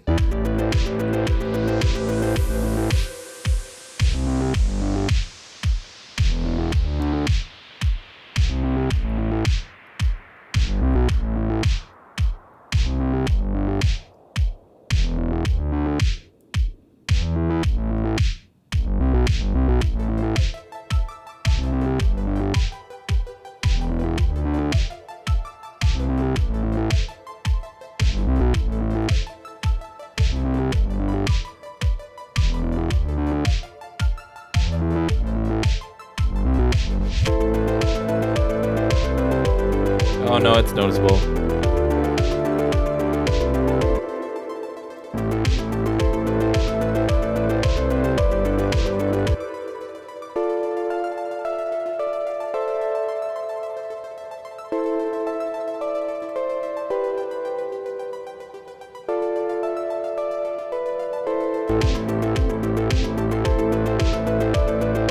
I guess it gets confusing because we have too many arpeggios going at once at that point, maybe. But I still feel like this is going to be a little too much.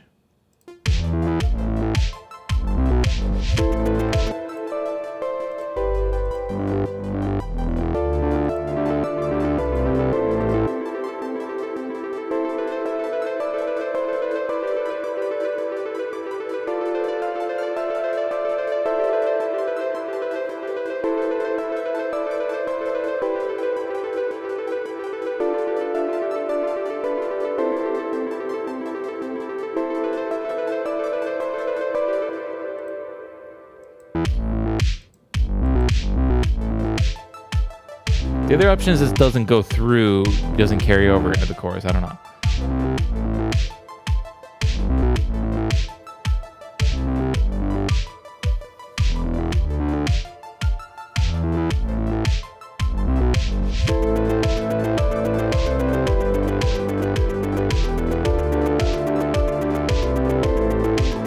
Too messy.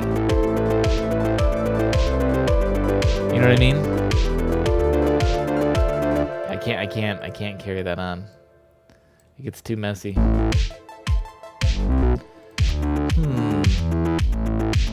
me hear this from the beginning real quick.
Fun to solo in A minor. It's so easy.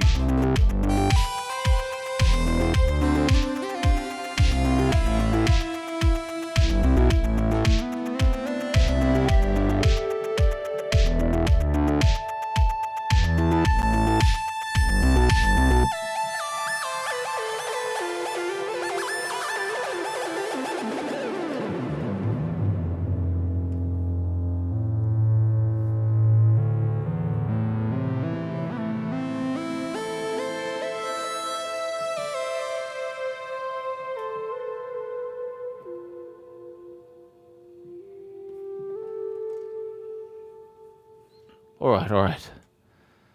This is sounding really good. Let's see. Where are we working now next? I do like the idea of it just being able to drop off here. This triplet thing, I guess, will just exist in this break moment, and I'm fine with it coming out into this as well.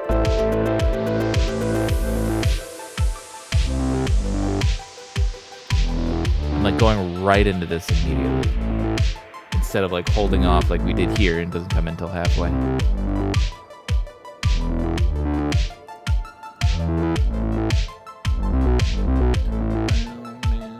And something else would have to come in here.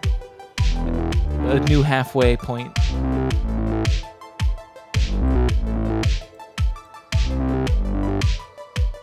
Do this, get some more structure with it all.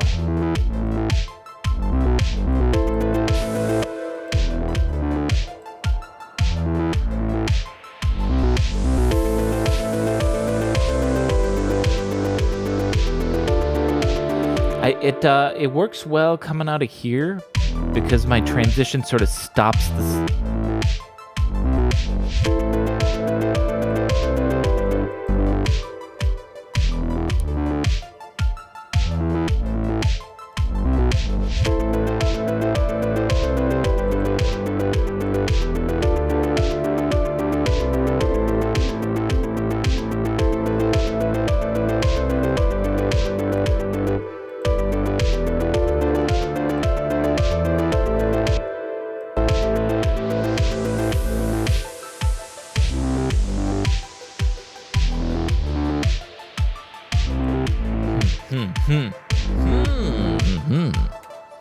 Let's see.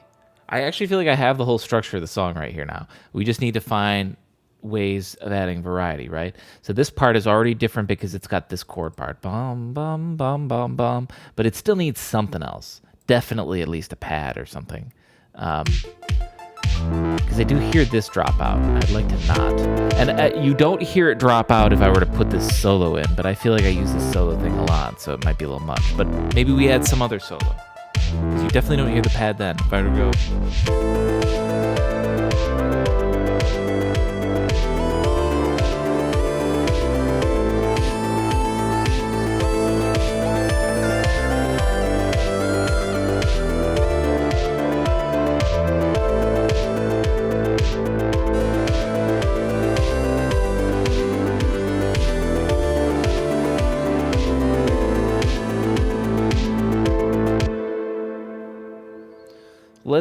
Let's experiment. Let me go.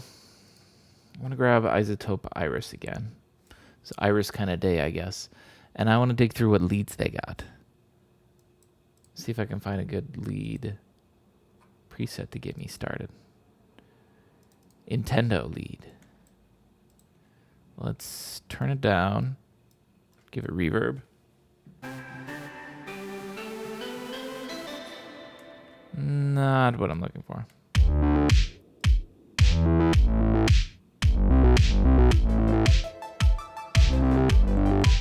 Let's see, and we're gonna come in right here.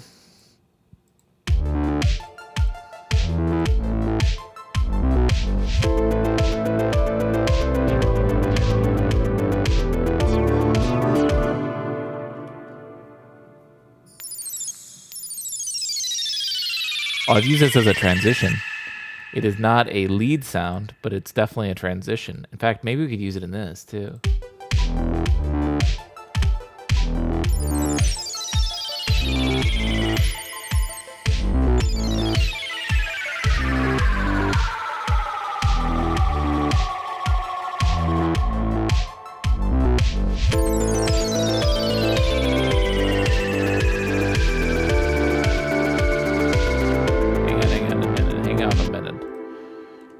Down. We're going to duplicate this. Whoops. Okay, well, whatever. Duplicate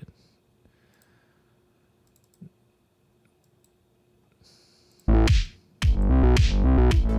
Let's actually save this. Maybe it comes in over here instead.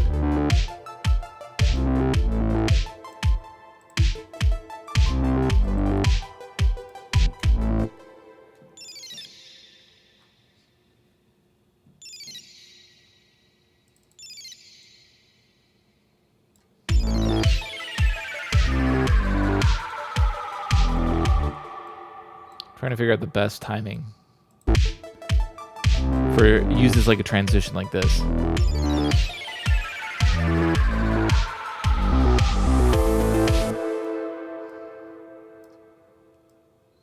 Hang on.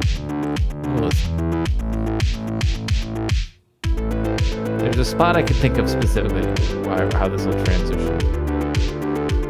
I gotta just think of the best place to use it.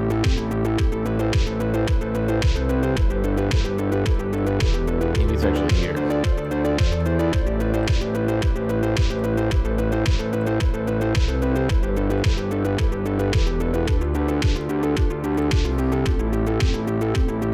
Noise trans. Or, no, it's not noise. I'll just call this one weird trans.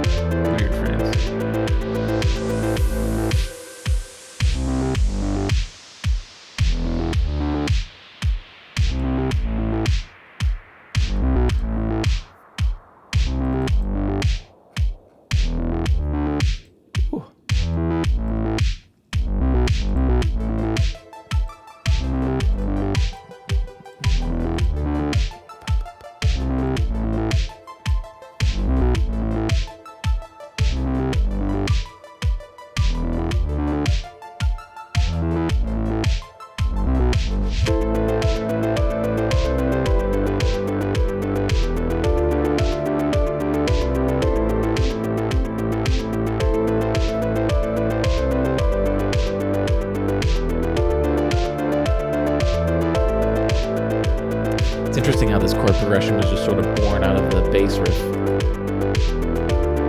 Works. It's good.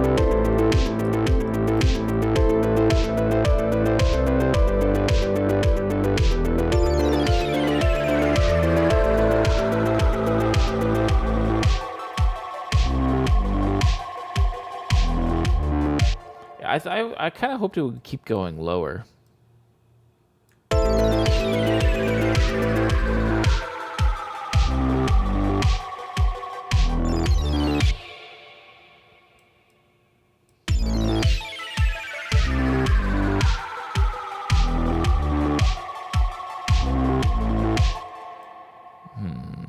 Maybe I just use it right on the downbeat. I thought I'd sort of use it to like bridge over a little bit.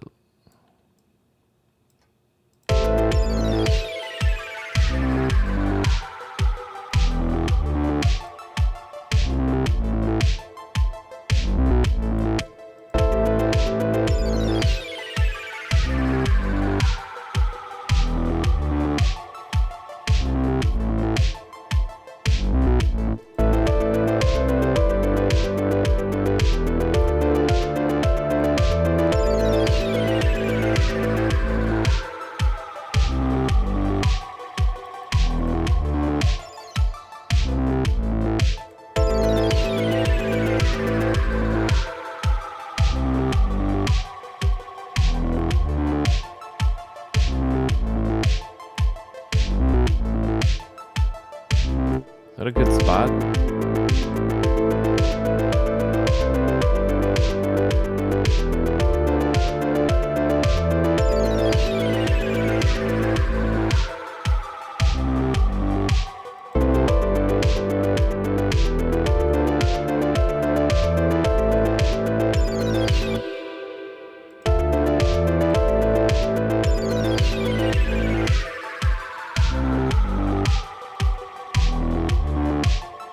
Go with that, and we'll just turn it down a little bit more.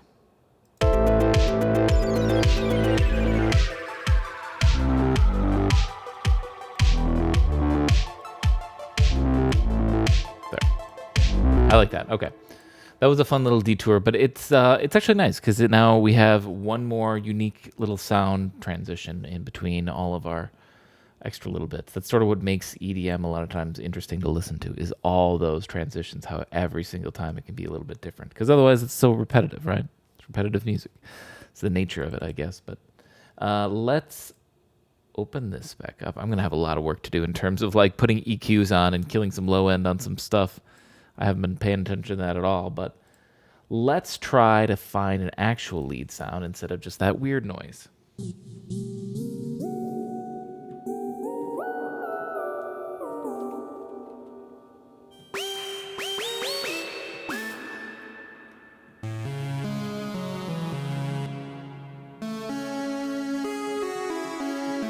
Kind of like that.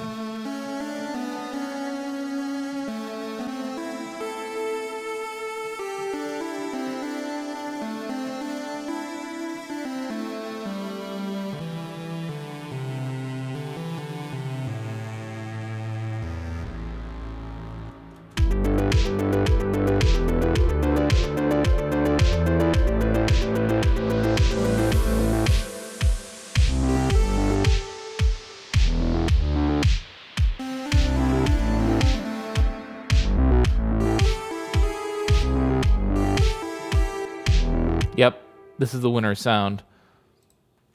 Now let's just write something good.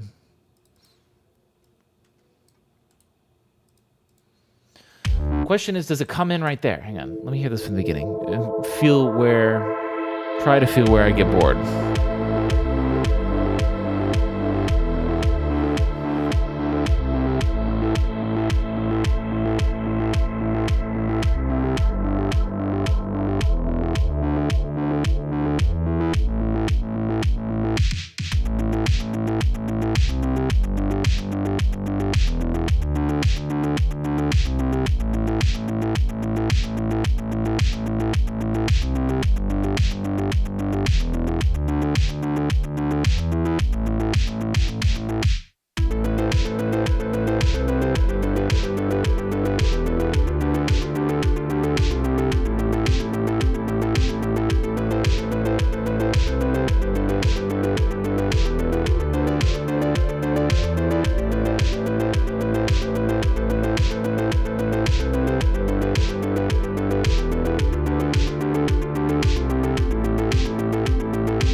There it was, ladies and gentlemen. I had to stand up again. But that is the moment when it starts getting repetitive and it needs a melody. Kit Boga, episode 1176. You think by now scammers would assume it's him. I feel like he's got to be actually like famous among scammers too, right? But yes, I mean, that's why he's got that voice changer too. That's helped prolong his experiences as well. But why did it get so cold here? Where did a draft just come from?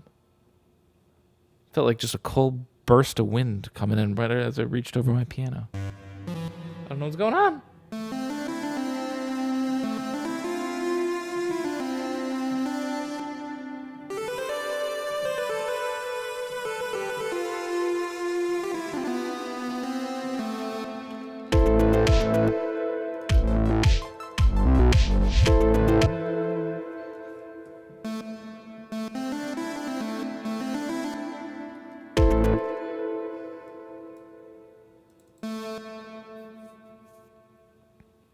Just had a draft yourself? What? Heat kicked on and was blowing that first bit of cold air. Freaked me out, though. Thought of my window, yeah. I don't know what it was. Now I don't feel anything. I have shitty, like, radiator heat, so it's, like, always running. It's the radiators that just line the wall. It doesn't even run that well. I mean, I'm not freezing. I'm wearing a t-shirt right now, and it is, like, 30 degrees outside, so I guess it's working well enough, but I ain't got no, like, individual control. And boy, when it gets down real cold, that's where I'll be. I don't know. See how that goes.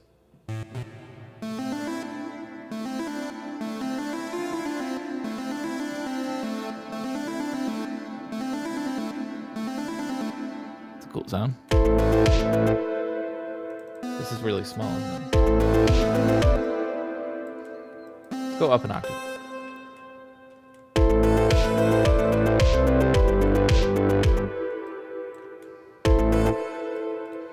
Okay, what if we went half that? And we went really, really fast. This is just a mega solo. Hang on.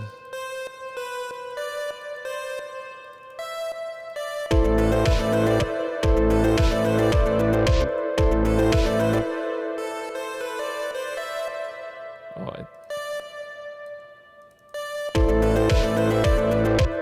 I don't like that. Too fast.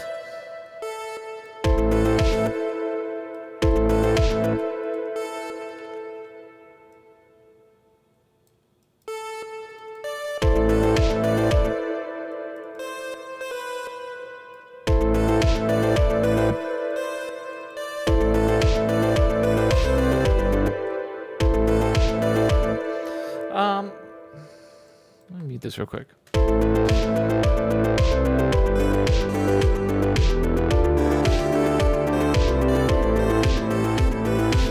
I just honestly want to just go over here and I'm just going to solo it on my own until we just come up with something that sounds good, I guess, and I'll just punch it in. Or like literally snapshot it maybe. Let's see.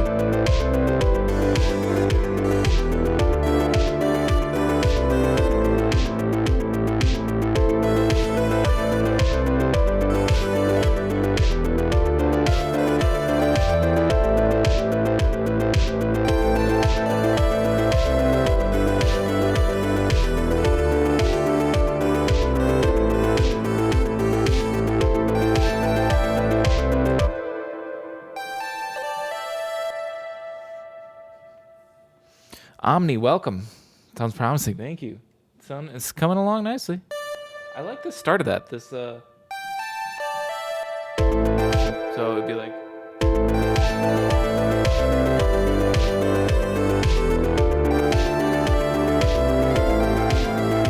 no. Fucked up at the end there, but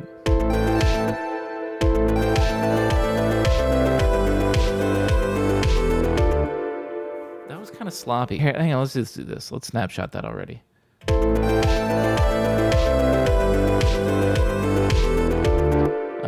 Quantize it all.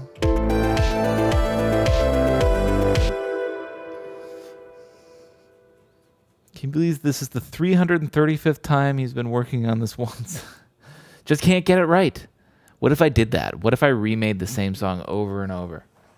I actually wanted to put out an album where I used the same vocal clips that I found from Splice that I found were very useful, and I was going to release the same album, or well, it was going to be an album with the same song over and over, but it'd be more like the same song in completely different genres. I would just be using the vocal clips in completely different ways each time. And I made 2 of them, and then I was like, nah, fuck this. This is a dumb idea. And then I stopped.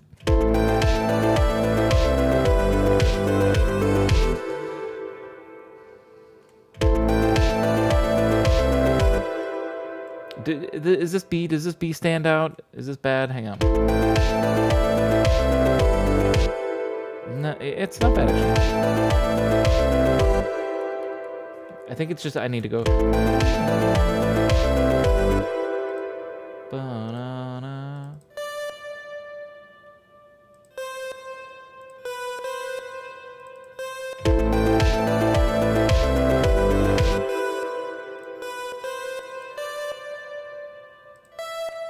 Interesting that it doesn't make noise when I go up and down on here like it normally does, but it does when I click. Just not go up and down. It used to always do that.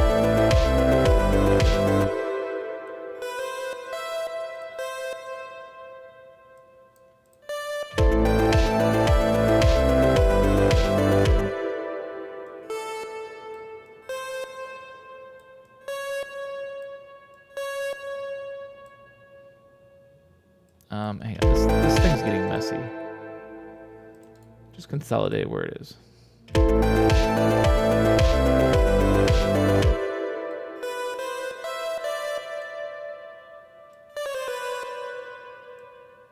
Oh, no, no, no.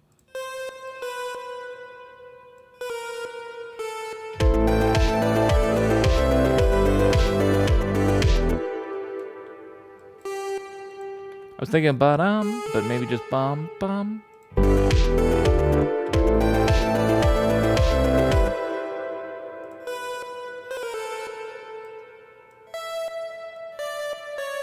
See, now it makes noise when I move them up and down.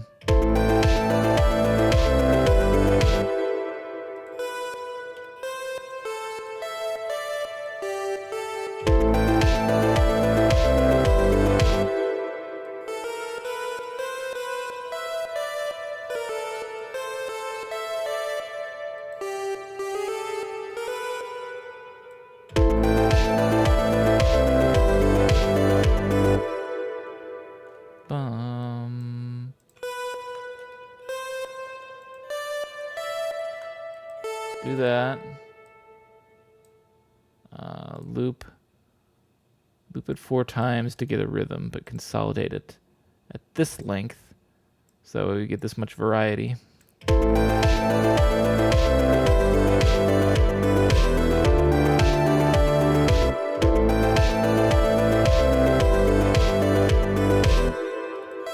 Let's get rid of the E on the first one.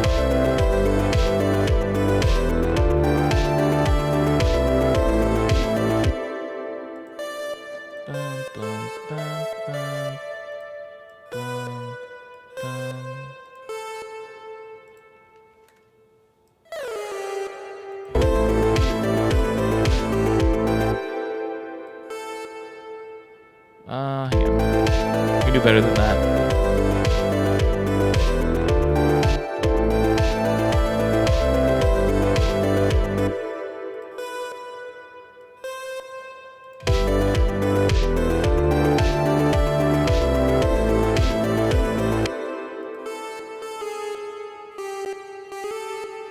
Maybe that. Yeah.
Yes, thank you, Hefner. We have official shirts now. If anyone wants a Slamhaus shirt.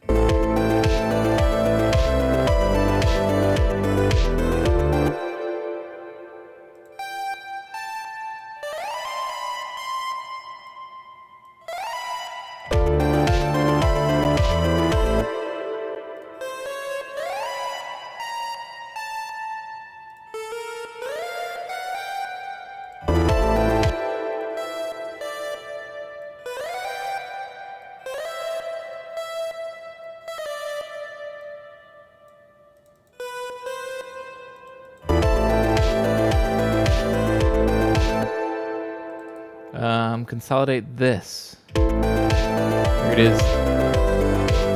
Big chunk.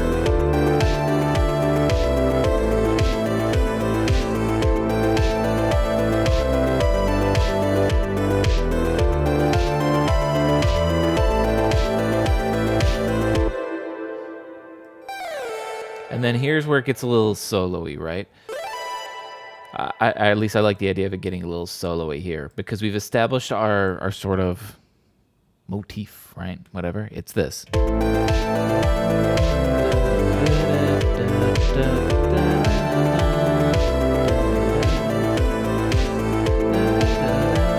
know, that's okay.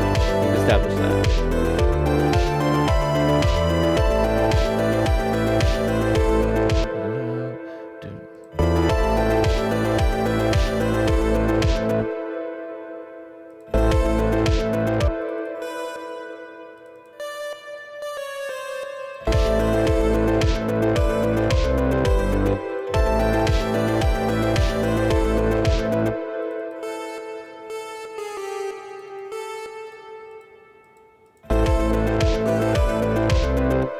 Why is the timing off on these?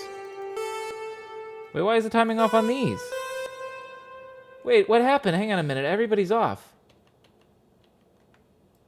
Did something happen here that I didn't notice?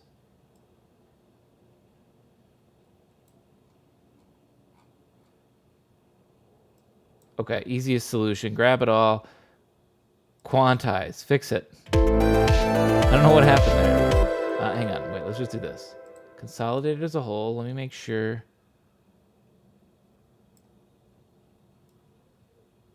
Nothing got messed up. Okay, we're good now.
No, that doesn't have the disconnect that's needed.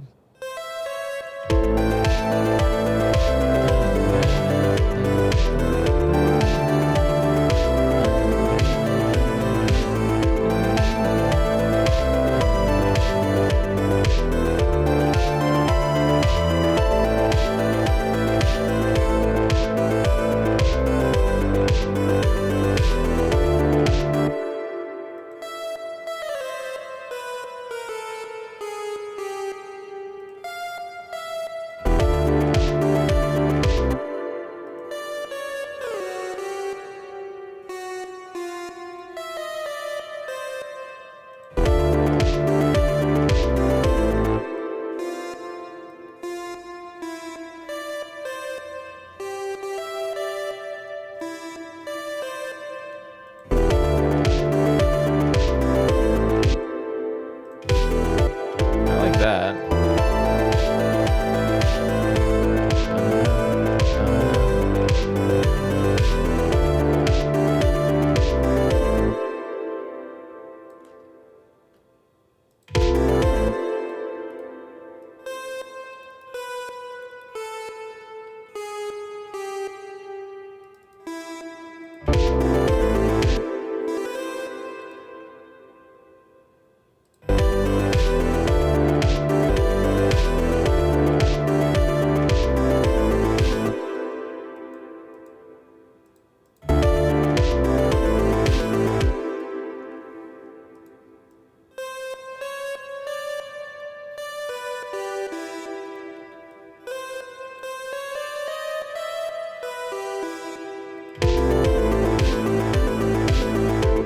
Yeah, I like that.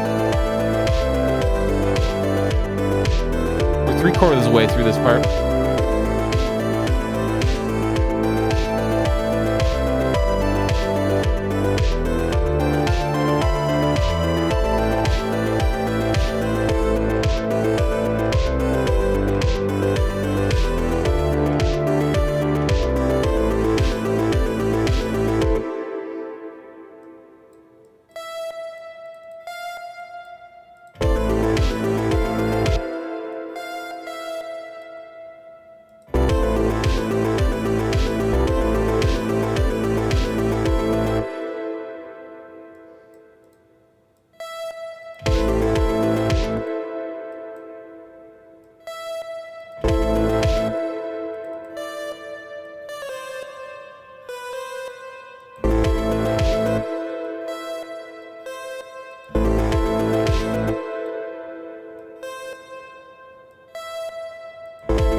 What am I hearing in my head here on this?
We're close to something. Hang on a minute.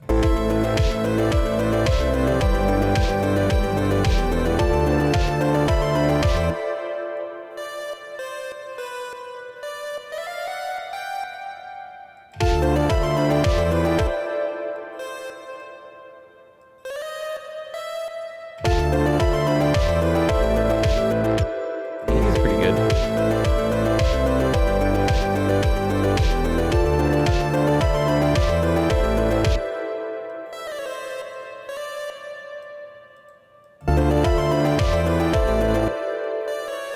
I feel like C is the most natural. Yeah, let's go with C.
Yeah. And with this warning on all my music.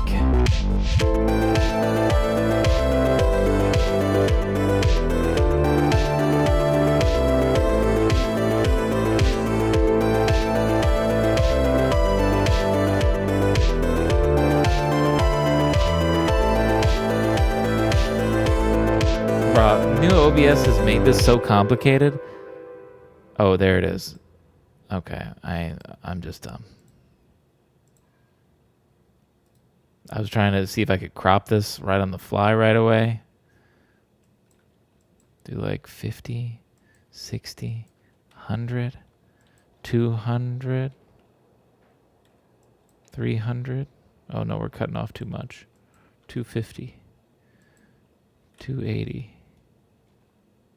Good enough. Beautiful. Just put that over my camera. There. Beautiful.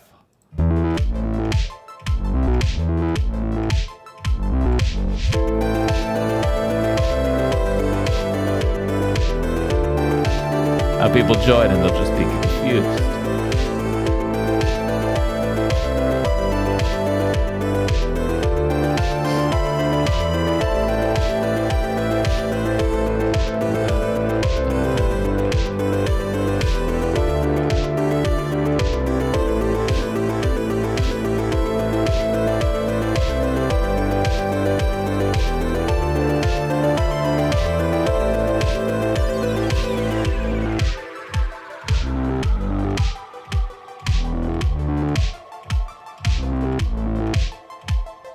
Like asbestos.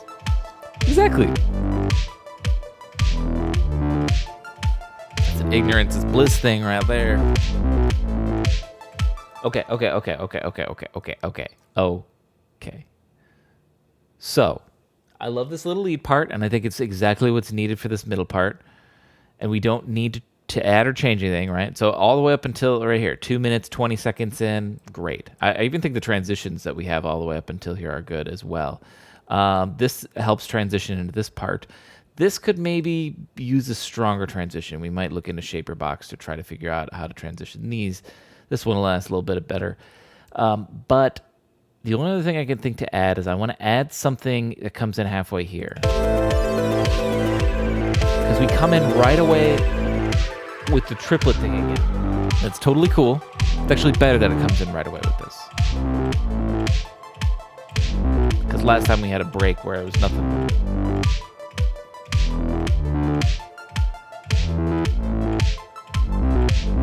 So we got to come in then right here. Best part is there there is an ingredient list, so that doesn't even line up with their motto. Oh my God, you're right. I didn't even think about that.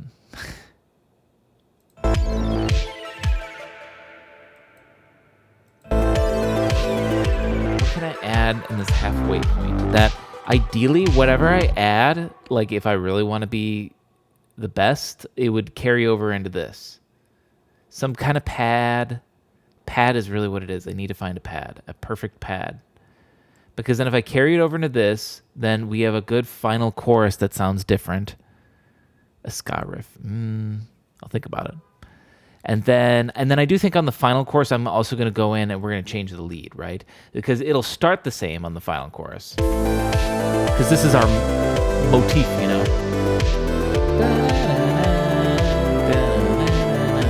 But definitely the ending here, like we're just soloing at the end. It's this part. This was me just getting fresh over here. So I think honestly, for this second half, I could just even do this. Bink, and just delete it. So that way we'll just put something totally fresh in there. We'll figure that out. And then otherwise I might double the lead on the last one. So like just create a new synth that we can use to make it even more powerful and bigger. But that's just like literal copy paste. So we'll hold off on that for a second. Because I want to find a pad that I can put in right here.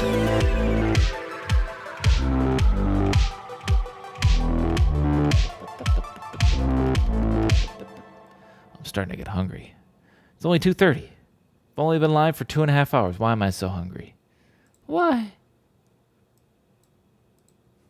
Oh my. Pads.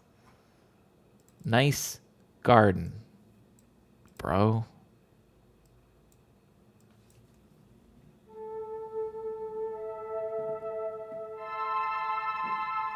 This might not be bad. I could try to bring back the intro pad too. I did only use that at the intro. And that was it.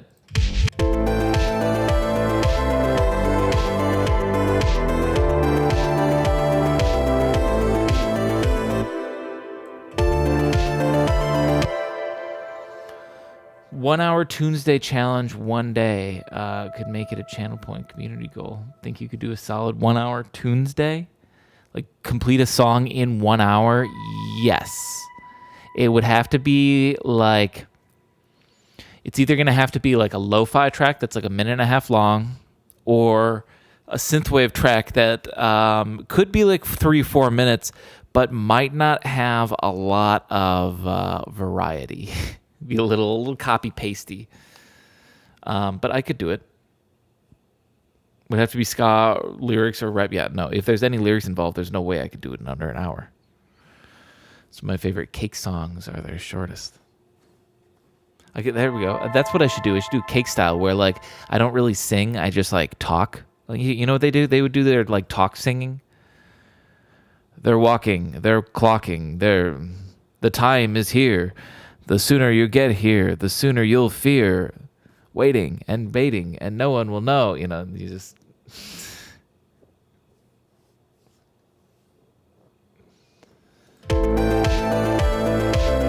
just talk it out. Talk sing.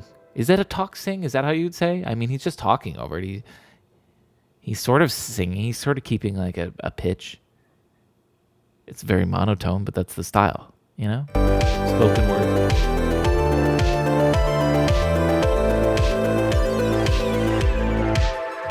Wait, no. Wouldn't come in there, I'd wait. Kind of misleading. He's just unique, I think. That's why it sounds so much like I say, talks to me. Okay, it comes right here.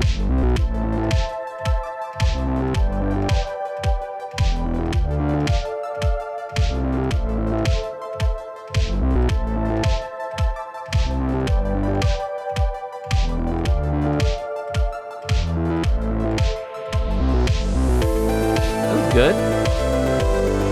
It's simple, but honestly, that might be all we need.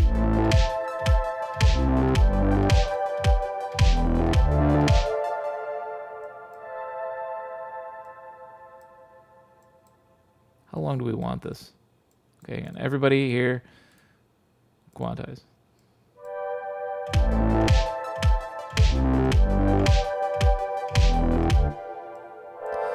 They haven't done an album since I started as a cable guy 15 years ago. They've done a single here and there. Well, I mean, at least they're still putting out singles, though. I suppose that's still nice. At the very least, they're giving you something.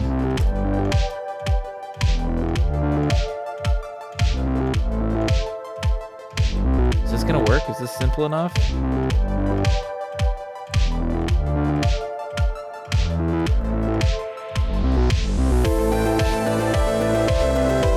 Need a better transition there, like I was saying. Yeah. Pretty lame transition right now.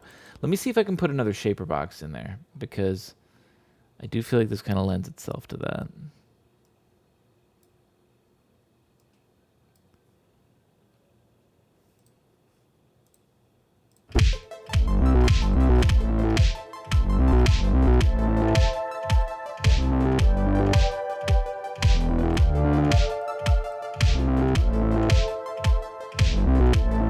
$11 years ago. Oh, okay. So not that bad.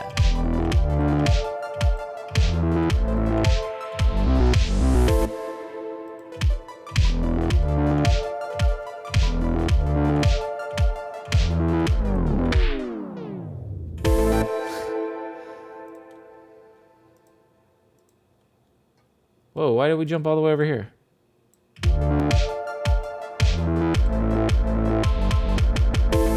Something like that, you know?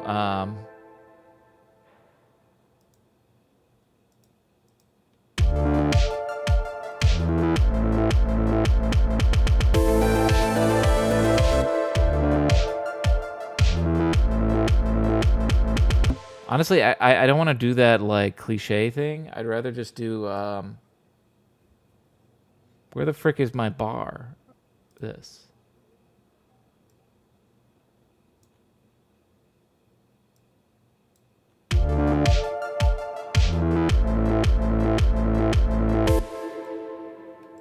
Like just that 4 times. And actually then we don't even need the noise transition.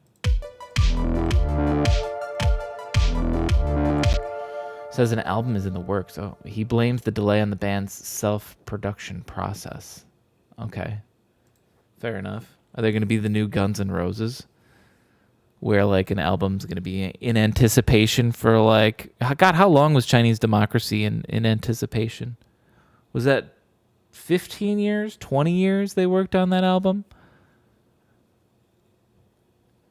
The thing is like, once you work on an album or any project for that long, because another, like a video game example of that is what, Duke Nukem Forever, where they've been working on that game for like 12 years, and it's like, you can't work on a video game for 12 years, because by the time you're done, the fucking engine that you created this all in is like archaic. So, it's the most recent song released. I have another album that's pretty much almost finished, but I really want to work on it still. So the pandemic didn't exactly speed things up. You would think the pandemic would allow him to work on the album more. Come on, bro. There's another album that's pretty much ready, August of this year.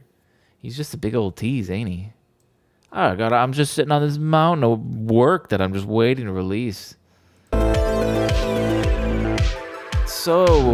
So burdensome being so prolific. Oh my God. get all these back problems for just carrying the weight of everyone's problems. I don't know.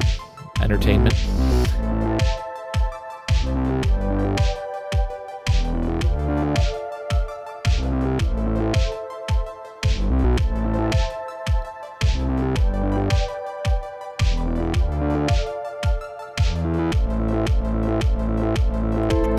Hang on. I want to change that a little bit.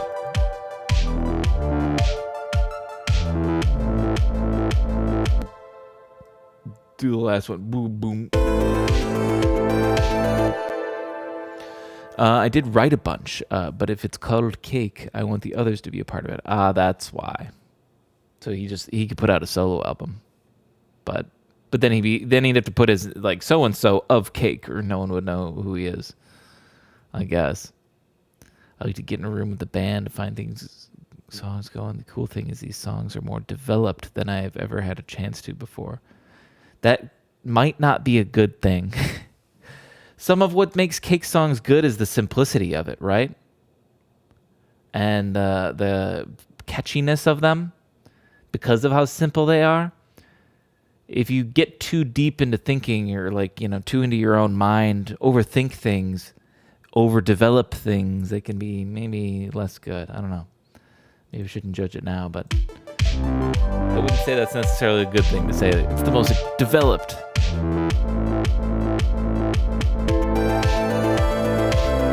feel like I need a crash there or something, right?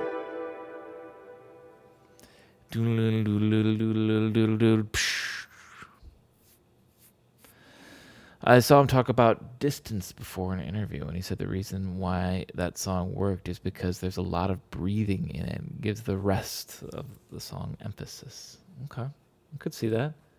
I think it's just catchy as well.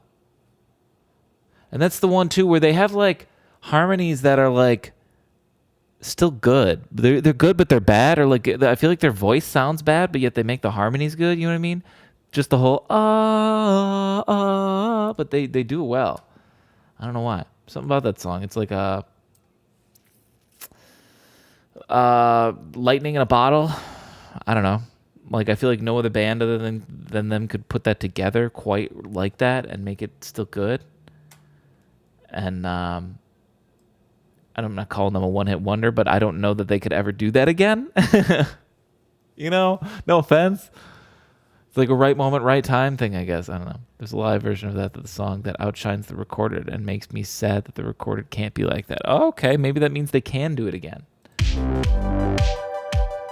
Or I guess maybe not. Hang on. I guess I should rephrase that. Not like they can't ever play it again, more that they can't write a song in that same... That feels the same, that hooks the same, that catches the same, that, you know what I mean? I don't know. That's a tough thing. Can't capture that lightning in a bottle, yeah. That's a tough thing that I feel like a lot of bands like struggle with, especially like a band that becomes big, right? They release an album and their first debut album has 10 songs in it and 3 of them are total fucking bops that like everyone loves. Now they have the pressure on all their follow-up albums to come up with equally as good songs, and it's tough. Chasing that forever, and will you ever get it? Who knows? Some don't. Anyway.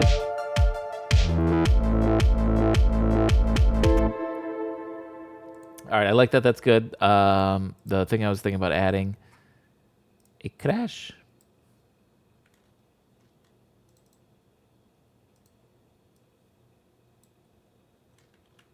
Let's turn it down.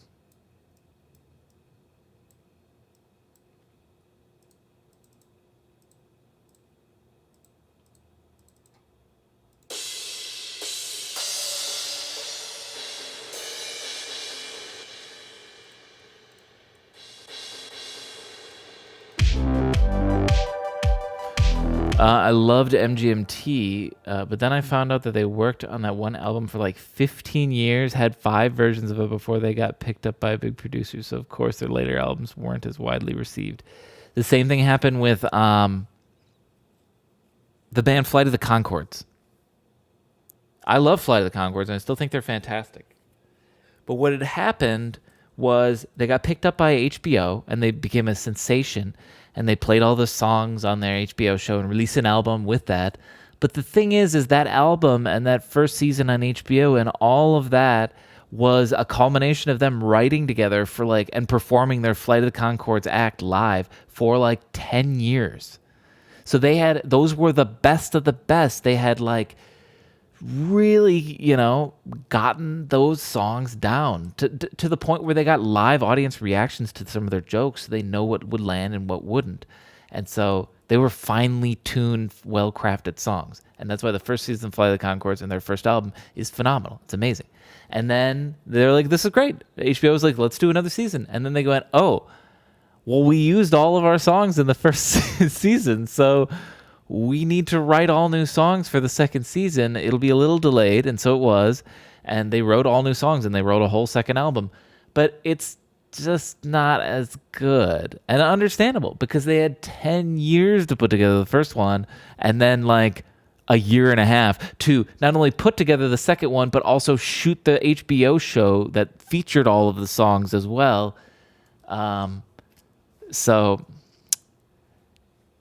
it's different, different deadlines, different time crunches give you different opportunities and stuff like that. And they've since, not Flight of Conchords isn't like disbanded or anything, but they're sort of doing their own thing, and they're still writing great music on their own. What Brett writes, he writes all the Muppet music now, and those have been winning Grammys. So they certainly got more hits in them, but their show unfortunately was plagued with the same problem as like the MGMT thing, where the first season, first album was 10 years of work, and their second album was a year and a half of work. So can't compare that much work.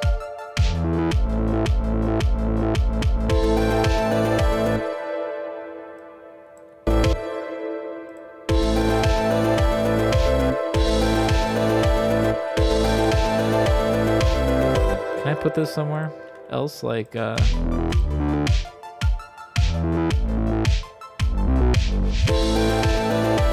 oh, that's really good there.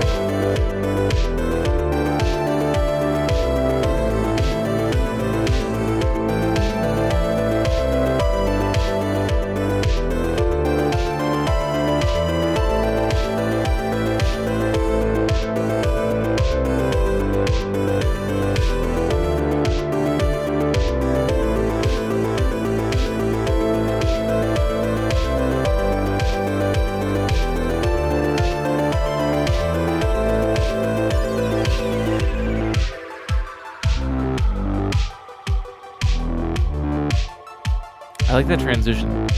The weird. That.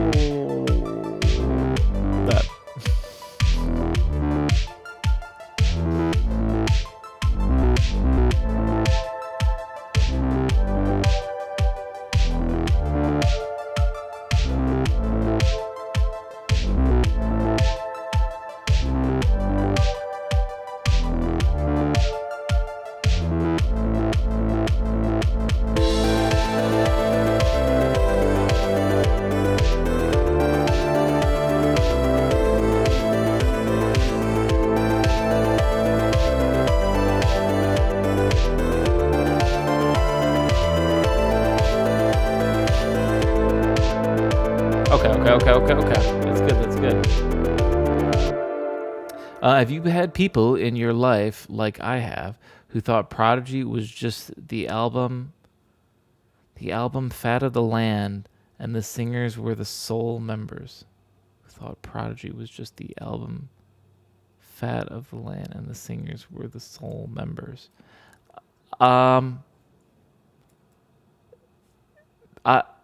Probably. I haven't had like that discussion with anyone, or like that like aha moment. I've never shattered anyone's illusion in that regard specifically. Not yet.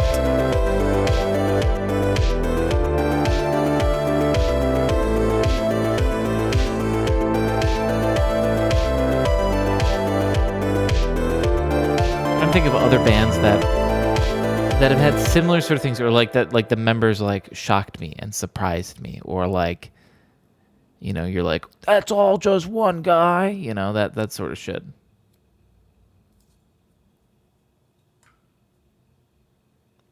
Or just two people. I don't know. I can't actually think of one right now. The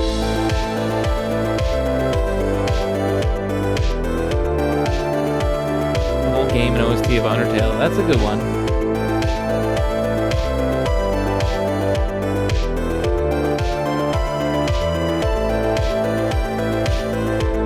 Yes, the fact that it's the soundtrack included. It's believable that one guy could make the whole game himself, but the fact that then he also, like, not only can you develop a good game, but now you can also write like good music too. Whoa. That's sort of where it's like, it seems like a duo thing. Like one guy wrote the game and another guy wrote the music for it or something like that, and that was it. But one guy doing it all, I guess. Theme the whole music around the game too. I suppose when you're that tightly involved in it, you can truly put that level of customization in. It's neat. Okay, let's add. What do we need? We need variety for this. Okay, let's do this.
Oh, no, no, no, no.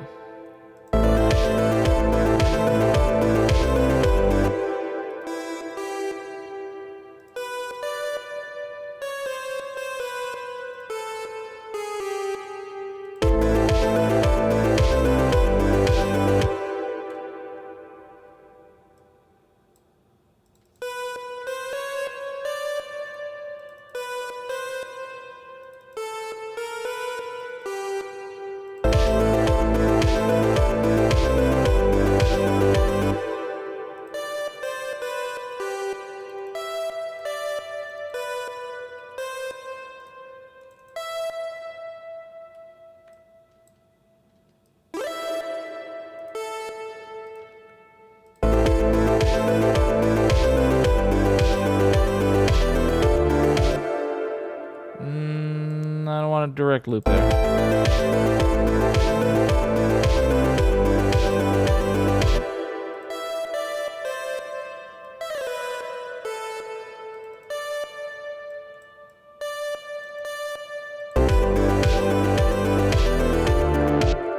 Yeah, the D.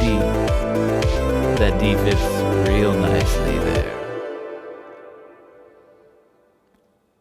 Oh, yeah.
I just want to test some weird shit there.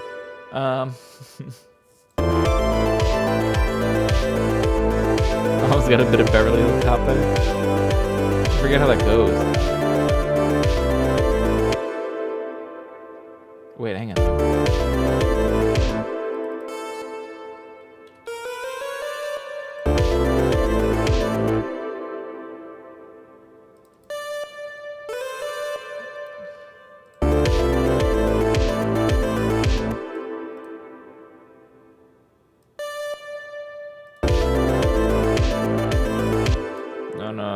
No, that sounds weird. I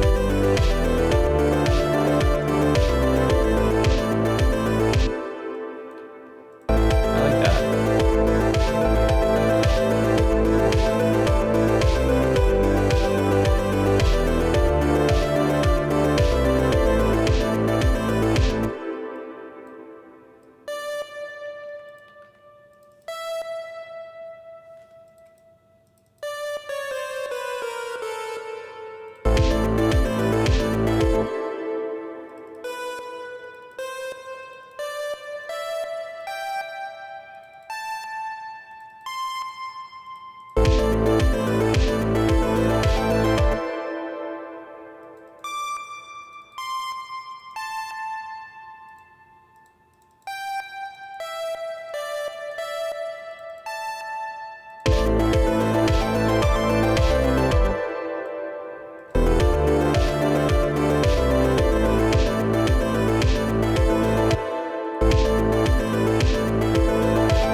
Getting near the end. I only got this much more to work with.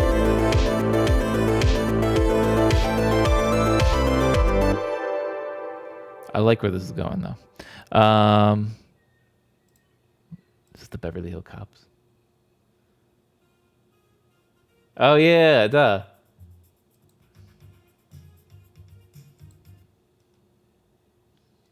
Of course. How could I forget?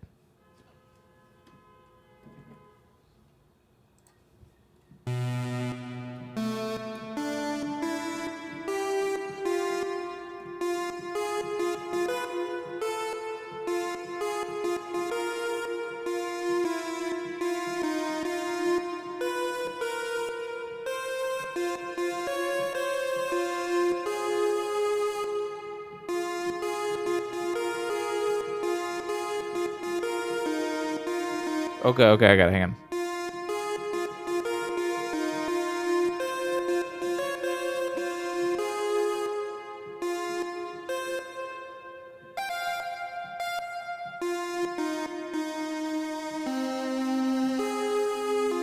Something like that, right? Close enough. We're like 90-ish% of the way there. I was gonna get better at playing it.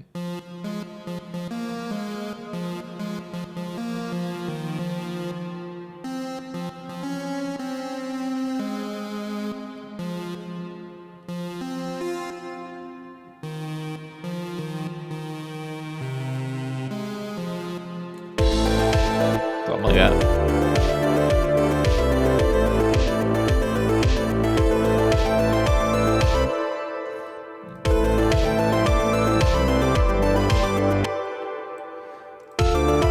More context.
Maybe this should go here instead of here?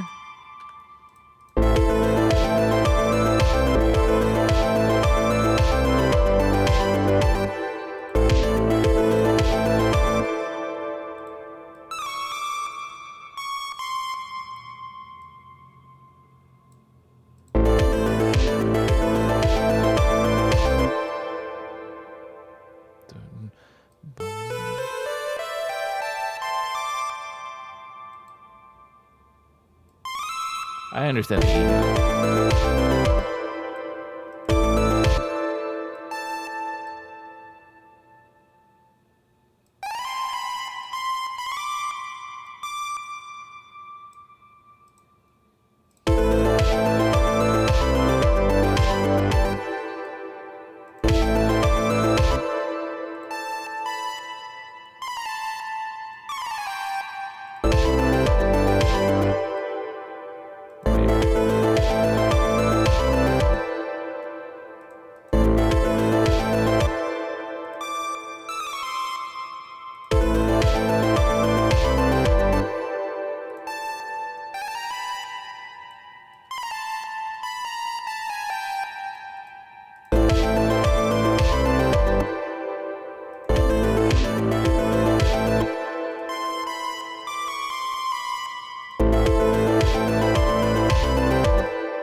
So I still want to do this. Maybe I just do it anyways.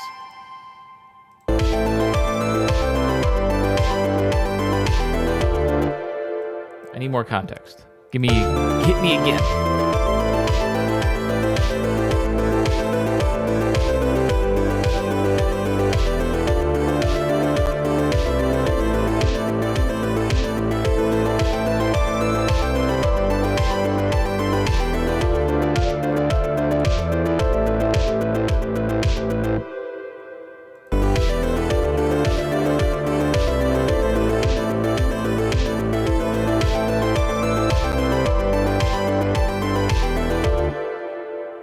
scientists simulated a black hole in the lab, and then it started to glow. Creepy. I at first read that as, and then it started to grow. And that actually was a little creepier.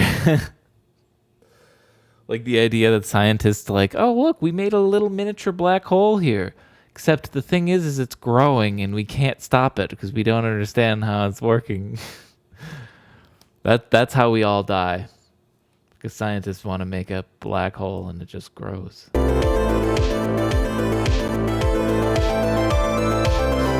hole and doomsday bingo. That's actually like a horrifying thought. I've just like genuinely like imagine if the president came on the news and he's like, scientists created a black hole and it's incredible, but here's the thing, we don't know how to get rid of it, and it just keeps growing. And if anyone has any ideas other than throw something into it, we could use it before next week Tuesday, because that's when it is set to engulf the entire Earth.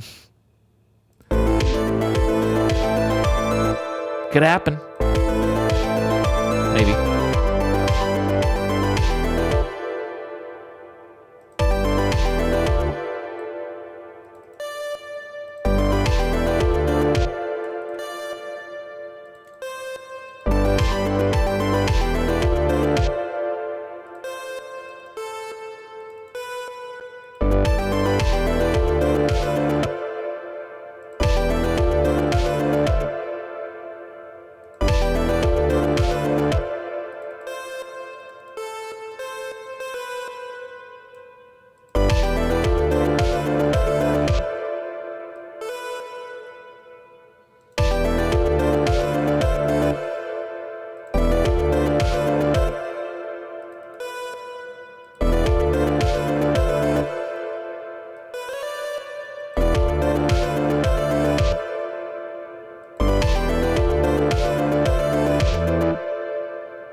Woo!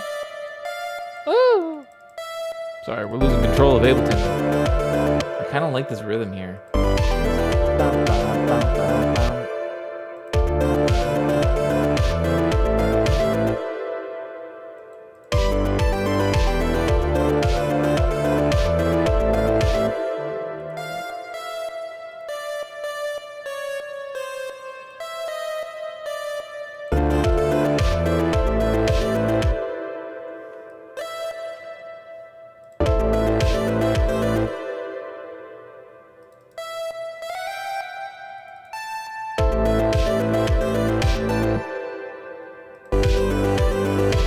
Ooh, if I could actually end there, that'd be the most amazing ending to the song.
This is the same rhythm I do over here.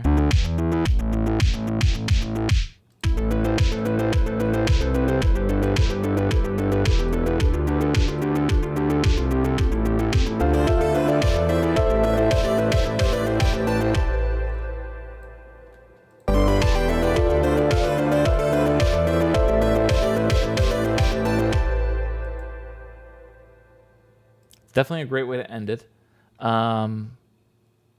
How long is this sub bass hang for? Yeah, that's good.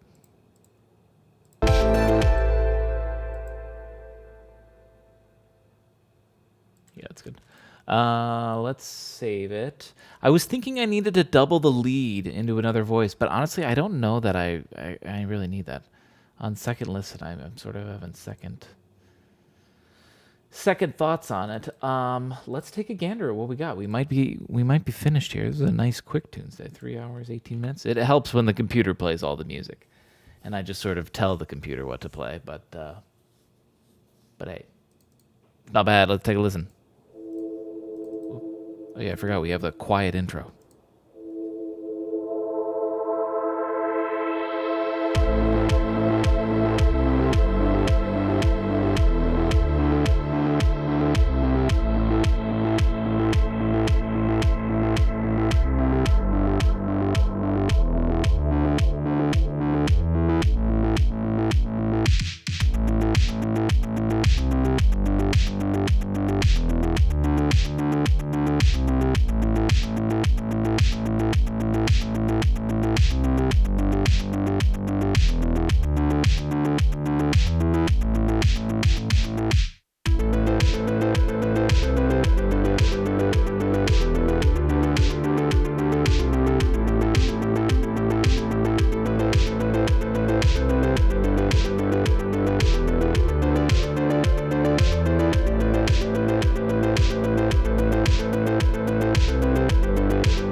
Ooh, I love that triple rhythm. It's been a while since I heard it. It threw me off again.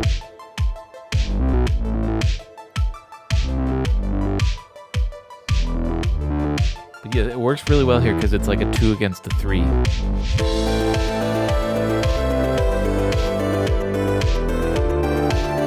Not even that actually.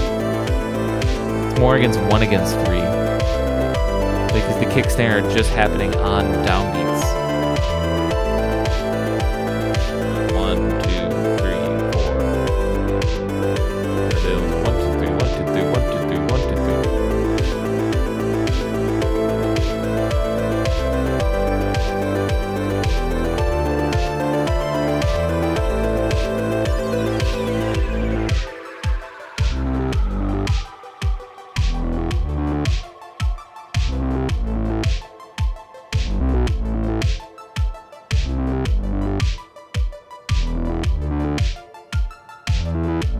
I like this one. This game went nice.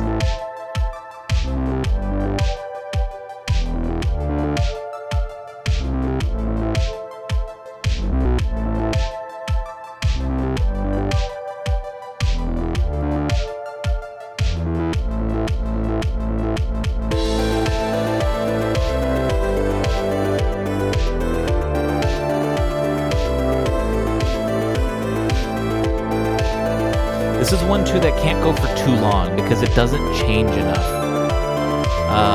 Definitely my top 300. Yes, I'd agree with that.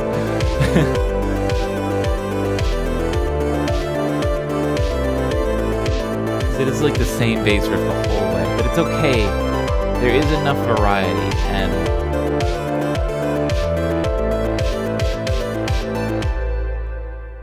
and it's short enough for a synthwave track, right? Like synthwave tracks can go for 5-6 minutes long sometimes, but that's if you add enough variety, or there's like an A and a B part. There is sort of an A and a B part. I would call this is the A part, this is the B part, but theoretically the B part is just the exact same as the A. It's just the notes are cut shorter and it's slimmed down, and I guess we switched to triplet rhythm a little with this stuff. So there's that little bit of variety in terms of like differentiating through, but otherwise it is the same bass riff like for 3 minutes. So that's why I feel like it's the perfect length right now. Because by this last chorus, at least for me, I'm like, okay, I'm ready for this song to be done. But it's still very good.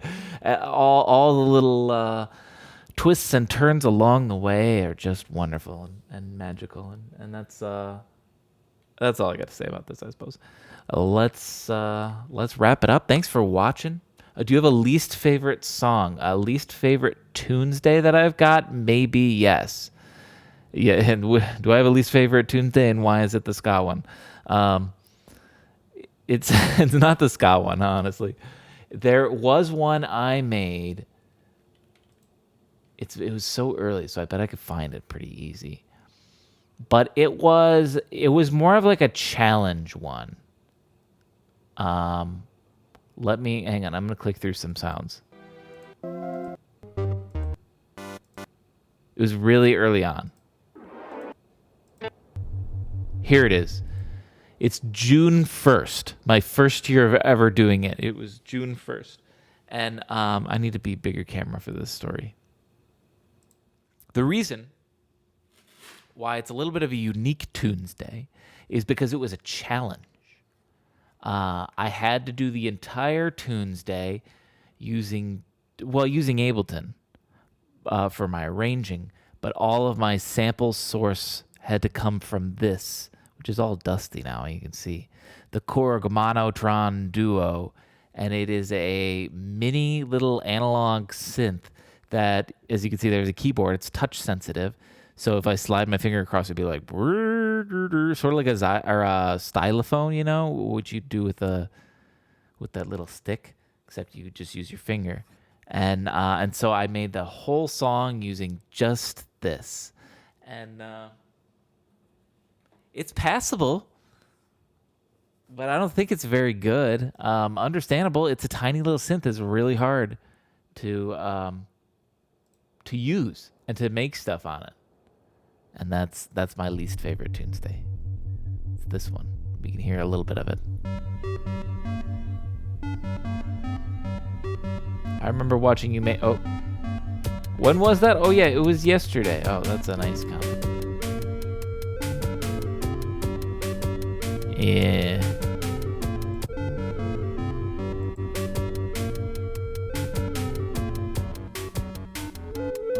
It's fine, right? It's okay. Like I said, there's not going to be any Tunesday that I'm like, this is just atrociously awful. It's fine means it's bad to me, because I want all of them to be good, you know. And I know that sounds dumb, but this was just.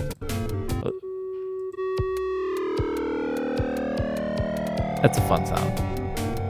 I did like that. That was a cool little transitional thing. I figured out how to use that more. I need to bust out this synth again. It's been a long time since I used it.